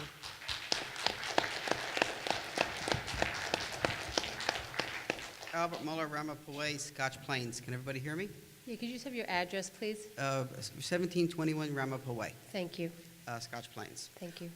First of all, if there's any concern in the Fanwood residents about the performance of our police department, I needed them once late at night, early in the morning, and they were there really fast. Then shortly thereafter, 2 EMS squad vehicles were there. So we got great performance out of it. Thanks, Chief. Second of all, I'd like to thank you all for the efforts that you put in on this. However, there is 3 other speakers before me that mentioned due diligence. And I'd like to hear from my mayor, since he's the one I elected, and he's the one I'm used to talking to, and he's used to talking to me. We need more information. We need the pros and cons, as the previous lady said. And this should not take my council members by surprise. How many times have I stood up and said to you guys, you got to do due diligence on something? Well, here it is again. There's some pros and cons. There's different options. We don't know what they are. I'm not even sure what the reason for this meeting was tonight, to be quite honest. And I sat through this whole thing. Was the purpose for us to be updated on what you're doing, for our input? Is things set in stone, and now you're going to polish which way we're heading? I don't know. I don't know what the other options are. I don't know whether combined services, shared services, joint meetings, or something else that I can't even imagine is up. When I want to go ahead and explain something to my boss, I present pros and cons, essentially a spreadsheet, to show what's positive and what's negative. We have no spreadsheet. We don't know if this is the best. And some of you folks know this. It just isn't done here. So what I ask you to do is go back, and once again, I think this is about the 5th or 6th time you're going to hear this tonight, due diligence. Show us why you picked this choice. Show us the pros and the cons. It's not saying this isn't the best thing. $80 is $80. That covers the tax break for having our sewer bill out of our property taxes. It's good and bad, but they're right. It is only $1 something a week. So, Mayor? Well, as always, Mr. Mueller, thank you for your comments. But with that said, what brought us here tonight was that we had a non-starter. There was no way that Fanwood was going to fold the police department into Scotch Plains and vice versa. But we all recognize that we have to live within certain financial constraints. We all recognize, too, that public safety is our #1 mission as elected officials. And the two of those can be in conflict with one another if we don't have the funding to be able to provide adequate public safety. Now, as I said, we had a non-starter. The only opportunity to get us off the mark here was to look at a joint meeting. It is a work in progress. It is a template. It's an outline. You're hearing a lot of comments for or against it, and they'll be continued with their respective councils. But let me frame it one more time, folks. Everyone discounts $80, $1 a week, a cup of coffee. Well, at the end of the day, the alternative to that would be, well, what if we have to lay off a police department, or not department, one or two policemen, as Fanwood had to do years ago? I mean, we're talking about dealing with the realities of the economic world that we live in today. And we're dealing with the realities of how important, vitally important, it is to maintain public safety. I've heard a lot of great conversation today. I've heard a lot of, I doubt this person doesn't know that, this person could lose their job. I get it. I think everybody gets it. But at the end of the day, to do nothing would bring great harm to both of these communities. Mayor, I understand that. But the point is, you're trying to sell it to the people. No, I'm not trying. I'm saying we're telling you, sir. Let me just say that I'm not trying to sell it to you. I'm telling you this was the option that both communities seem to be able to work with. We don't know what the other options are. The other options were, as I said to you, we do not know what the negatives are. We do not know what the pros and cons. We've heard government before tell us how great things are, how it's going to save us money, how we're going to get more services, and every day we turn on television and we hear something that was promised to us several years ago is having some problems. I'm asking for you to prove it to us. You work for us. Mr. Mueller, I value your opinion. I've always valued your opinion. We will work to do that. Today was an opening volley discussion to tell you where we are. You absolutely deserve that. You will get that. But I know that you're a very astute fella, and I know that you know what tomorrow's hold if we just bury our heads in the sand. But you're entitled to that information. You'll get that information. Okay, thank you. Thank you, Mr. Mueller, as always. May I have a second quick comment? I had a senior moment and forgot something. Sure. I know that you're planning to eliminate a few patrolmen in this merger, but you're also adding an extra level of management at the top with the executive director and the police chief. Can you please spell out the duties of each of them, the salary ranges of each of them? Because they always tell the school district you're top-heavy. Do we need to get top-heavy? So I think when you're doing this plan that you should spell that out also. Thank you. Okay, before we have somebody else that's come up already, does anybody else that has not had a chance to step forward since we're winding down? like Not to say coming up for something? me, Mayor. I've been commanded to come up by remote. So I'll identify myself as Debbie Saradaki, 440 William Street. Well, that's nice, but there is a guy behind you who hasn't made it to the podium yet. Thank you.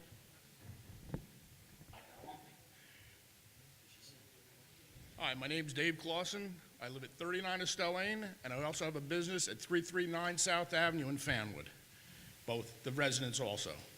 I'm very happy with what we have for the police department. I mean, they do a great job. I know Brian personally and Rich. I'm happy with what we're doing with that. I have a couple questions because I'm not a believer in joining these two towns together. Number one, I know there's a whole bunch of lawsuits against the police department of Scotch Plains. Does Fanwood also inherit those lawsuits if we join these departments together? No, we do not. No. Scotch Plains doesn't get that, Fanwood doesn't get it, just Scotch Plains does? The existing The lawsuits. existing lawsuits that are against Scotch The lawsuit's Plains, against the town. it's against a town. It would be, if there's a lawsuit, Okay. I'm not saying there is. If there's a lawsuit, it stays with the town. Okay. He's talking about any existing legal Any issues that existing you legal have. actions, yes, against the It does not get inherited by the joint It meeting. does not get inherited by the other No. town. Is there anybody that can guarantee me, and I know this is a big word, that we'll still have 2 police cars in Fanwood? We'll still have 2 police cars on patrol in Fanwood all the time. Yeah, the way that we looked at operations, there's, instead of guaranteeing there's 2 police cars, there's the potential to have 6. That there's, go ahead. Brian, I don't want to cut you off when I say this either, because I talked to a councilman in Fanwood, and he told me there's going to be several more police cars slipping through Fanwood. Well, you can only slip through Fanwood because you have to go from the north side to the south side, so I understand the slipping through, but I'm talking about actual patrol cars that will be in the town of Fanwood.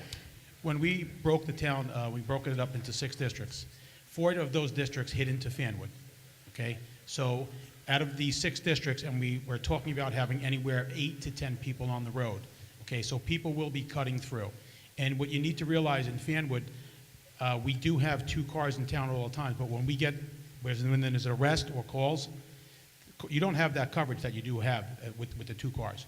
With this, I spoke about before, the sliding districts, you're going to be able to expand. So there's no doubt in my mind that you will receive the same coverage tomorrow as you do today. And you will have a heavy presence in town, and you know how we operate. I do, and I appreciate it, and there is a personal touch, and I know each one of these police officers in Fanwood by name. Hopefully, eventually, if we join with Scotch Plains, I'll do the same. And they'll stop by my business, see how things are going, and I'll be happy things are out there and everything's good. But until you can prove that to me, and everybody on the council can make their decisions together on a whole, I think it's a terrible idea.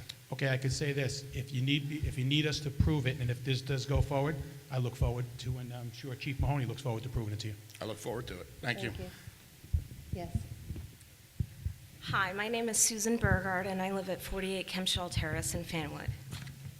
I've lived here for 6 years, and I have to say that there hasn't been an evening that I haven't come home and felt really safe. I constantly see police cars come by, and I know that's due to the size of our city, or borough. I've had to hear a lot of information tonight for the last 3.5 hours, and it's a lot for me to absorb, as well as the rest of the council members. I think the gentleman that lived on North Avenue that said the unknown is a scary thing. I feel like there really needs to be a lot more information from a business standpoint of concrete facts of how much we're truly going to save. Because to me, I'd rather pay the $87 to know when I come home at night, I don't have to worry that someone's going to break into my house and hurt me. So, and it's scary to me that the council members get to decide this without me. So I encourage you all to really listen. You all asked me to come up here and give you my opinion, and I just have to give it to you because my blood pressure has just raised, and I'm really scared. The one thing that I look forward to coming home at night is my security. And it's not that I'm worried that Scotch Plains isn't going to provide it. I just feel moving a police station farther away from me isn't going to change my comfort level any in terms of response. So, I work in business. I know nothing about municipal politics or finances, but at my job, they say the juice has to be worth the squeeze, and $87 to me doesn't do it. Well, what I want you to keep in mind, because I can see, that you're upset. I live in this town, too, with my 3 boys that are under 10 years old. I come home every night, and I'm out a lot, and I stay out late with my meetings. And I know that I live in one of the safest communities in the state of New Jersey. I also know that I grew up in Scotch Plains, a spit down the road. My mother is still there that lives in her big house by herself, and I know that she is safe And I have had many interactions with the chief, because my mother does live alone, and those Scotch Plains Police Departments have gone down Deborah Court to help my mother out. It is not about scaring you. That's not what tonight's about. None of us up here are doing this for a political motive, a financial gain. We're doing it because we believe that this is a conversation that needs to be had. And that if there's a way, that it's not about taking away your safety, it's about making you feel more safe. And if you leave here tonight not feeling that way, then I know that we haven't done our job well enough to convince you of that, because it's 50% if that's the conversation. There's 2 parts of this for me. Is service going to stay equal to or better? And what is the financial ramifications? So if anyone leaves here tonight and we have not hit our mark on that first piece, then I know that we have to go back and we have to figure out where we fell short of that mark, because that's not the point of this at all. Then I just ask of you, because it sounds like this is a race to get it in, let's take our time. I would really appreciate you to have another meeting like this for the public with a lot more details. Yeah, we will. Because the complete honesty from all the council members, good and bad, it was really an eye-opener, because I did expect this entire council to be on board with whatever this plan was, but I really feel that the plan was clear as mud, and there isn't a lot of answers. And I really need more to feel satisfied that these council members have all of the answers too, since they're the ones that have to make this decision for me. Absolutely. Thank you. Thank you. Excuse me, ma'am. I'd like to just touch on something. I appreciate all your kind words about how safe you feel, but I'm sure Scotch Plains residents do feel the same way. And what me and Chief Mahoney were alluding to before is, as far as crime statistics, we look at what's called the UCR, Uniform Crime Reporting. We mirror each other. So it's not like one town is worse than the other. And a lot of people have been coming up and thanking myself and Chief Mahoney for this service that we provide. Appreciate it. But I'm sure Chief Mahoney feels the same way. It's the men and women of the police departments that carry it out. And you're going to still have the same men and women of the police departments, both police departments. And I'm sure that they're going to deliver the service. If this happens, they will deliver the same service that you're getting today, if not better, because of their dedication. But because you guys don't have concrete numbers itemized out, especially for the cost of putting this enterprise together, I feel like you're giving me a projection that it may save me $87 a year. Let me finish. Sure. And it's a projection. It's just like at work. When I project sales, it's a best guesstimate. But sometimes you're wrong, and sometimes it ends out to be a negative projection. And before we go through all of this, I'm the type of person, I like to see an itemized list. Just like when you close on a property, you get a closing settlement statement. We kind of need those figures, and we're missing a lot of them, and some of them don't match the presentation and the handout. My level of comfort, you need to have everything match to make me feel better about it. And I mean, that's just me. I don't know how others feel, but I'm very uncomfortable. Two things. My brother's the CPA, I'm the police chief. Second thing is I'm worried about your service, and I can assure you that your service, there won't be any difference in your service. Mayor, I know it's late, and I do want to give everybody a chance to talk, and I know Mr. Saradaki has another point to make from Mrs. Saradaki. But I do want to just say this. I'm a resident of Scotch Plains, and I know that we've had a lot of people come up from Fanwood very eloquently speaking on behalf of their police department. You heard one instance. That was just this weekend, relating my experience with my police department. Hurricane Irene, when my husband was dumping out buckets of water from the basement and our front door was open, the Scotch Plains officer that patrols my neighborhood regularly opened up the front door and said, "Are you guys okay? I don't want this evening to end. I'm not here to convince the residents of Fanwood, but I will not be satisfied if this evening ends with the message that Scotch Plains is not a safe community to live in, or that our police department is any less prepared to protect the residents of our community." So the one message that I really would like to get across is, we have that same community feel in Scotch Plains, Those of you who have children who participate in the PAL, for example, you know how passionate I am about this. Chief, we spoke about it just recently. You go up there on a Sunday morning, you see people interacting with our police officers who are volunteering their time up in the field. I see the same police officers patrolling the community. I know our officers, not because I'm the deputy mayor, because I've chosen to take the time to do so, which is the reason, by the way, that you residents of Fanwood who've spoken so eloquently on their behalf tonight know your police officers. We have very, very strong services available in Scotch Plains, and I would like the meeting not to end with the message that Scotch Plains Police Department is in any way inferior to the services that are currently being received in Fanwood. Okay, thank you. That Mr. wasn't what Metz, I did was you trying get to that? convey at all, but, okay, but thank you. Yes. Yeah, my name's Holt. I'm from 95 Forest Road, Fanwood. I'm sorry, is your last name Holt? Yes. Okay, thank you.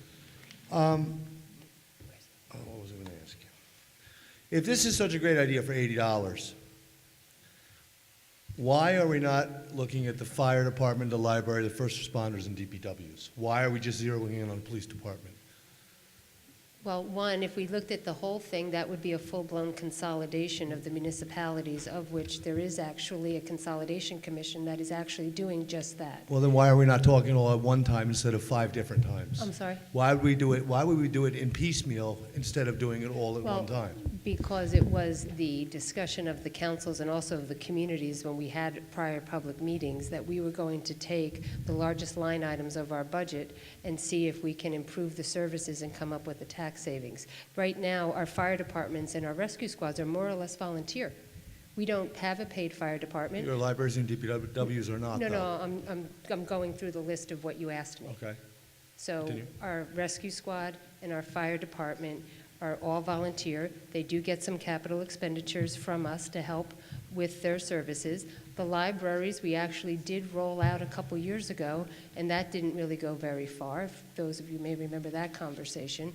And Public Works, we haven't looked at that because the governing bodies made a choice 3 years ago to look at the police department, to take one at a time. And as you can see, that has been a really big endeavor to get us here, and you can see the comments that we have had with one department. My next question would be, why does this become a council vote instead of a ballot question in a general election? Well, that is what was decided to date, and that's why we're By whom? the governing bodies. So you decided you're going to vote on it yourself and not leave it to the citizens? That was what we decided right now, yes.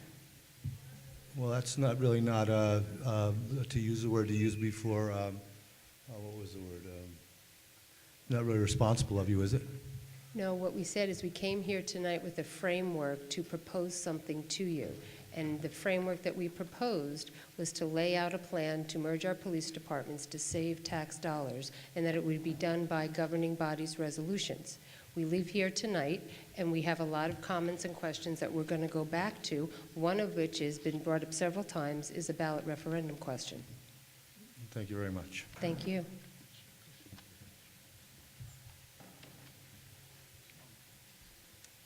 Carolyn Perkins, 861 Westfield Road, Scotch Plains.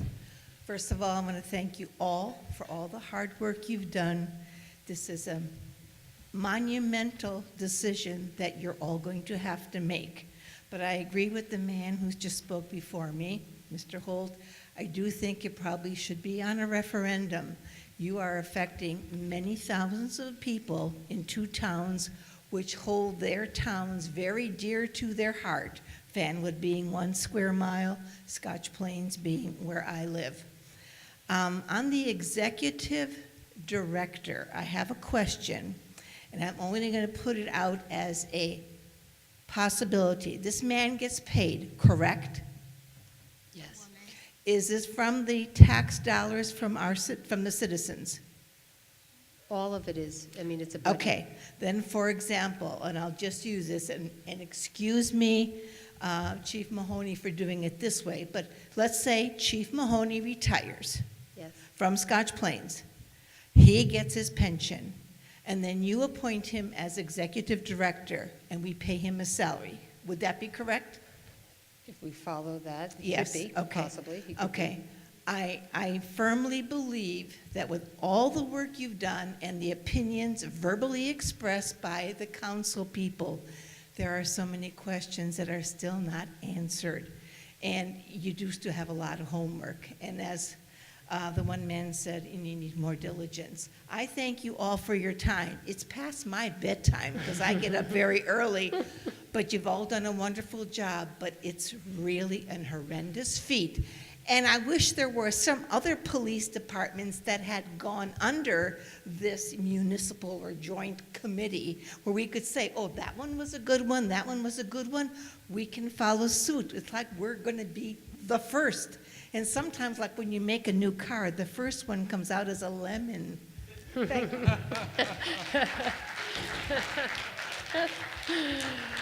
Well, I like how we're ending on a joke. I think that's great. Hi, I'm Lori Katz, and I live at 195 Westfield Road in Fanwood, and I didn't expect to speak tonight. But I also somehow thought I was going to get to vote on this, and that's a big concern to me. And I do appreciate that you come out to these meetings. I don't know how you do what you do, all of you, and I love my police force in Fanwood, and I'm sure the Scotch Plains Police Force, people feel the same about them. I grew up in a township, Ocean Township in Monmouth County, very dear to my heart, big township, highway running through. I chose to look at Fairhaven, and I chose to look at Fanwood, and I chose to live in Fanwood for a reason. And I like living in a borough that's 1 mile square, and without a vote, I don't like to think that something as significant as the police force could change without having something to say about it. Sure. And I'm speaking from my heart. I'm not a lawyer, I'm not a municipal person, I'm not an accountant. I was in business years ago, but I am a mom and I raise children here. And I would never want to raise children anywhere but in a borough. I took my stroller from one end to the other. My house was robbed in Fanwood, even though I have a great police department. Okay, what? They caught the guy in Scotch Plains. He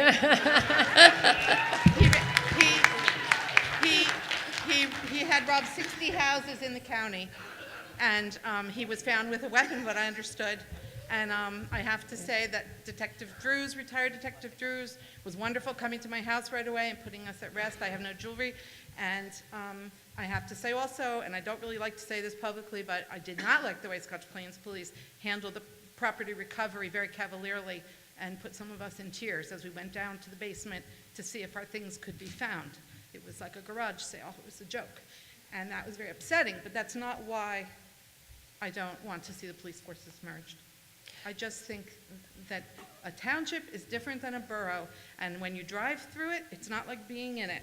And although you'll be responsible about patrolling it and the response times could be good, it's not the same as when you're not calling for a response time and you're being patrolled and they know every inch of my backyard because they've taken possums out of my garbage can, they've stopped the neighbors from cutting down a tree that was half of it on my property.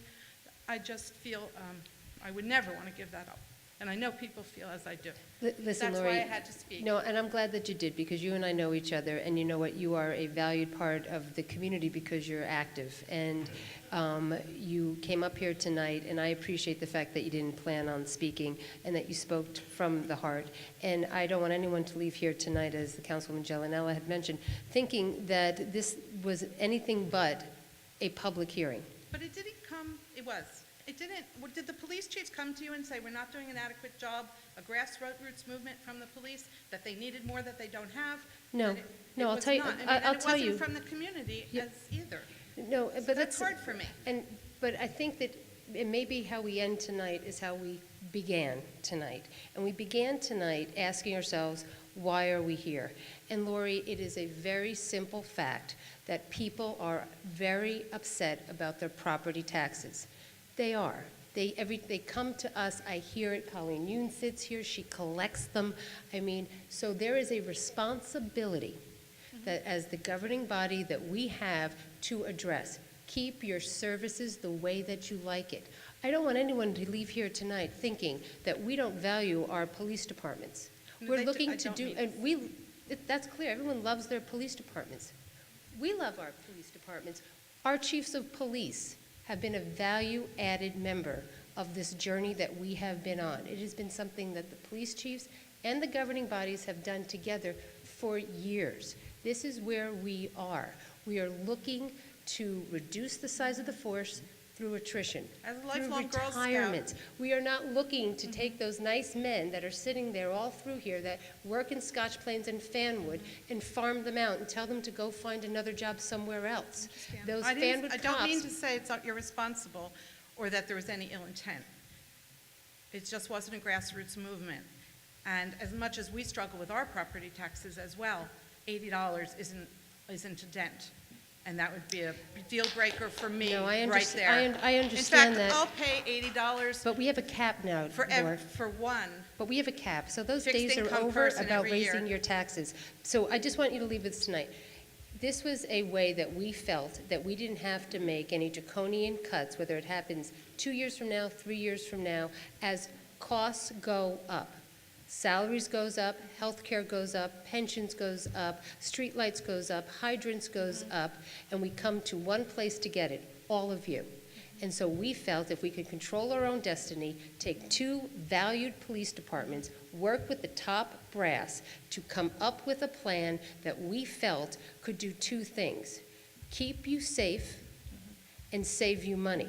And at the end of the day, again, if we were not clear enough that we're going to keep you safe, then we'll go back and we'll figure out how that, go back to the drawing board on that one.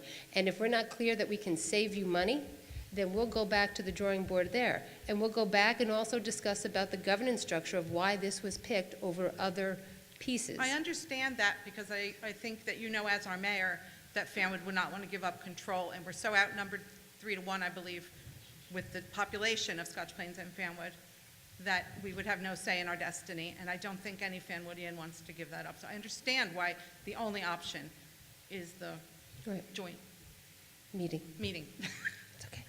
That I understand. Okay, thank you. But as a lifelong Girl Scout, we always say safety first, and I don't know that I wouldn't have started with Public Works. Thank you. Okay, it's 10 to 11, and we've been here now since 7 o'clock. I do want to give anybody that hasn't had a chance to speak, I'm sorry, I didn't see you, sir.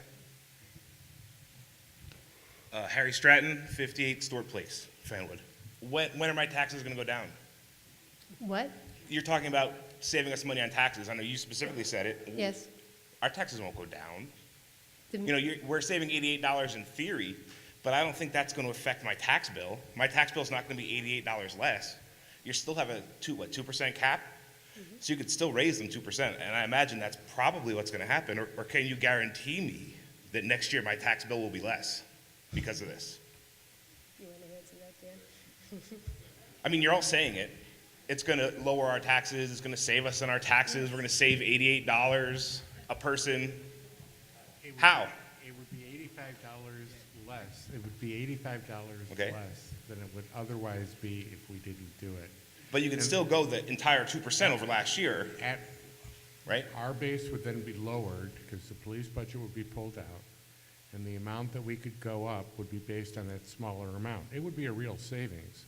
You can debate whether or not you feel those savings are adequate. But the bill for will what still we're be higher. proposing. But the savings, I think, would be real savings. It's not, every year between schools and counties and everything, your bill does go up. Mhm, But sure. this would be a way for us to give ourselves cap relief so that For we 1 would- year. Multiple years. Cumulative. Multiple years. It's going to go up 2% next year again, right? You have that 2% to move. Even if it's based on a lower number, it still goes up. It would be for multiple years, but you're right, it would not go on forever. Right. Because it builds it, it's a technical discussion of how it goes into the cap bank and how many years it carries and all that stuff. But it is a real savings. It's a real savings that. For how long? How long does it take for that savings to wear out? Never. Never. So we'll be saving It's forever. a permanent savings of $1 million or so a year by having done this with, we think, based on the chief's presentation, with an increased police presence. Okay, so we'll be going up less than 2% every year. The savings are. Or you're just changing the number where we start the 2%. We're taking $1 million of real savings. Okay. And that will be permanent, real savings. So it's Now, $1 million now now. what happens is, part of Because the it was base- 900 something, then 800 something, now it's $1 million. When It's kind of frustrating when numbers fully- are when changing. When fully implemented, There are, as many people have said, in year one, there's lots of transaction costs that keep it down to 800,000 and so forth. So use the number you want, but it's in the $900,000 range on a recurring basis. Those are permanent savings that we would see. Well, you're just changing the baseline 1 year and then affecting every other year from that 1 year's baseline Yeah, we dropped the baseline. for 1 year. And then we raise 2% after that. You don't go Permanently. down another million every year. No. Maybe you try Can I frame this. it this way for you? Yeah. Into the microphone, please. You'll be spending less money on a police department in Fanwood every single year. Does that clarify it? I'm happy with what I spend for the police now. But My question is tax. Well, your question My was- question is solely on the tax point. My Right. taxes aren't actually going to go down. The number is They still going are. to increase. They are going to go down. So 'Cause so you're my gonna bill be will be less. spending less, What I yes. pay won't go down. Yeah. What I pay will still go up. No, it will go So down. my bill next year will be less than my bill this year. Yes.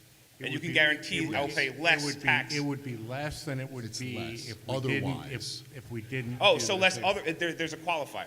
So you said That's not it a would be less qualifier. than what I pay this year. It's going to be actually more. I mean, that's all you have to say. We're- Yeah, yes, the But we're price I talking- pay will go up. I'm sorry, sir, we're talking about the municipal budget. We're not talking about the Board of Education, Right. and we're not talking Right, about but the you're other just saying that the components. taxes will be decreased. The municipal But you're really just portion- saying it. It doesn't really decrease. Are we That's still just my point. following the 3-minute rule? Okay, you know what, and this is what I would say, and That's this is fine. what I would say. Thanks. No, sir, because because I think that you are, Well, it's just You- everyone up there saying taxes are going to go down. This is going to affect my tax. My taxes are still going to go up either way.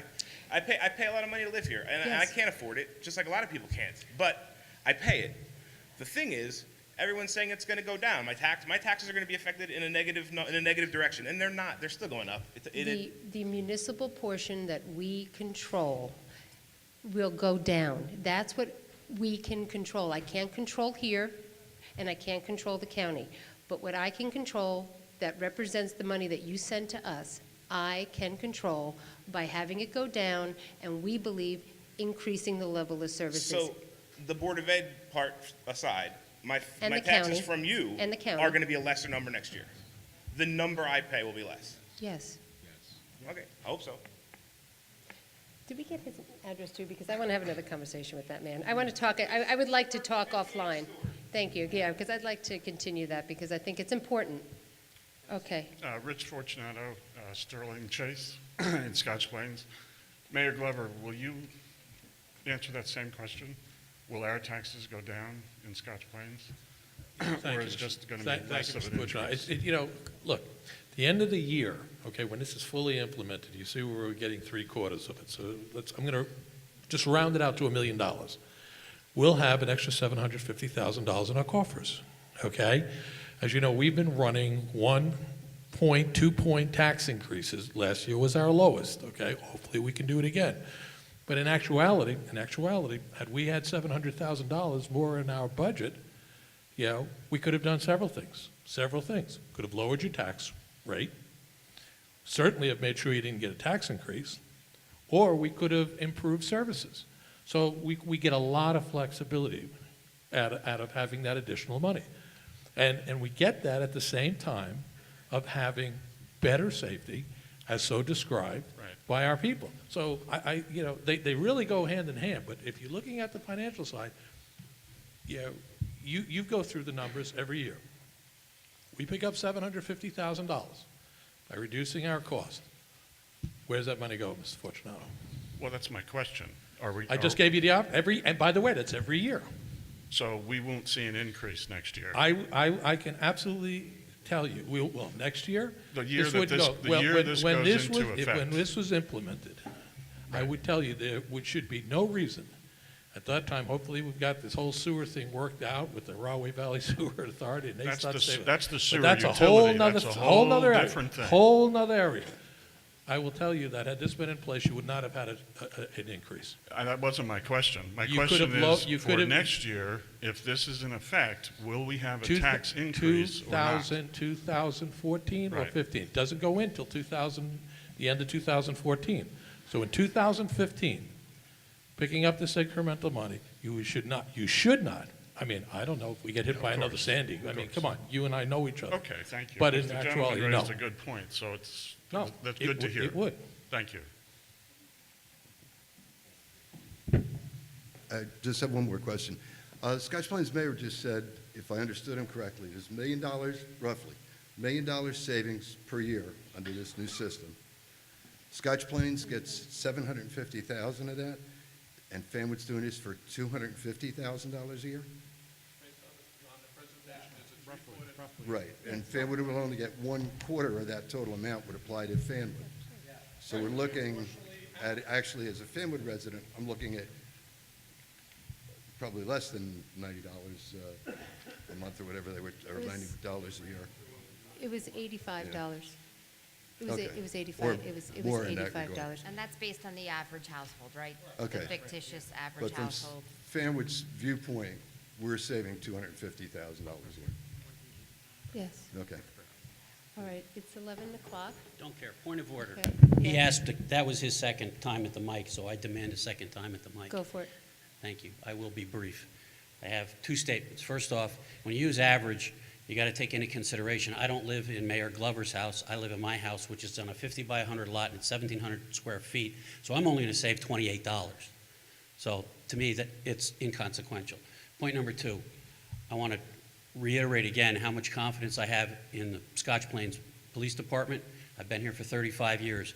In 1979, my wife got T-boned on Mountain Ave. Officer was there in less than 30 seconds. In 1983, she got stung by a bee, her hand swelled up, and the benefit of having dispatch in our department was the dispatcher said, please go unlock your front door, leave the phone on the table so that I can hear that you're still there, just in case you went into anaphylactic shock. I did something stupid and sliced open my thumb. Called the police department, and Lieutenant Lestrange was there in 45 seconds.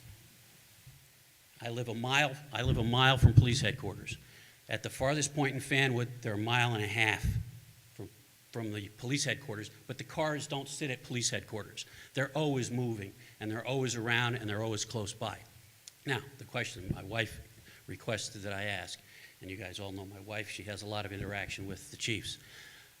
It hasn't come up, but to me, and I should have asked it before, because as having been a manager who has had a large workforce and they undergo changes, I'd like to hear from the Scotch Plains police officers what the effect on their morale would be to lose their civil service standing. Thank you. Are we getting into the, Just for clarification purposes, I just asked, our professional, Mr. Saradaki, that was the cost of an average house. So they weren't picking my house. Okay, it wasn't picking my house. You're certainly welcome to come over. We got great barbecue, but it wasn't picking your house. we don't have representatives of the PBA that are up here tonight.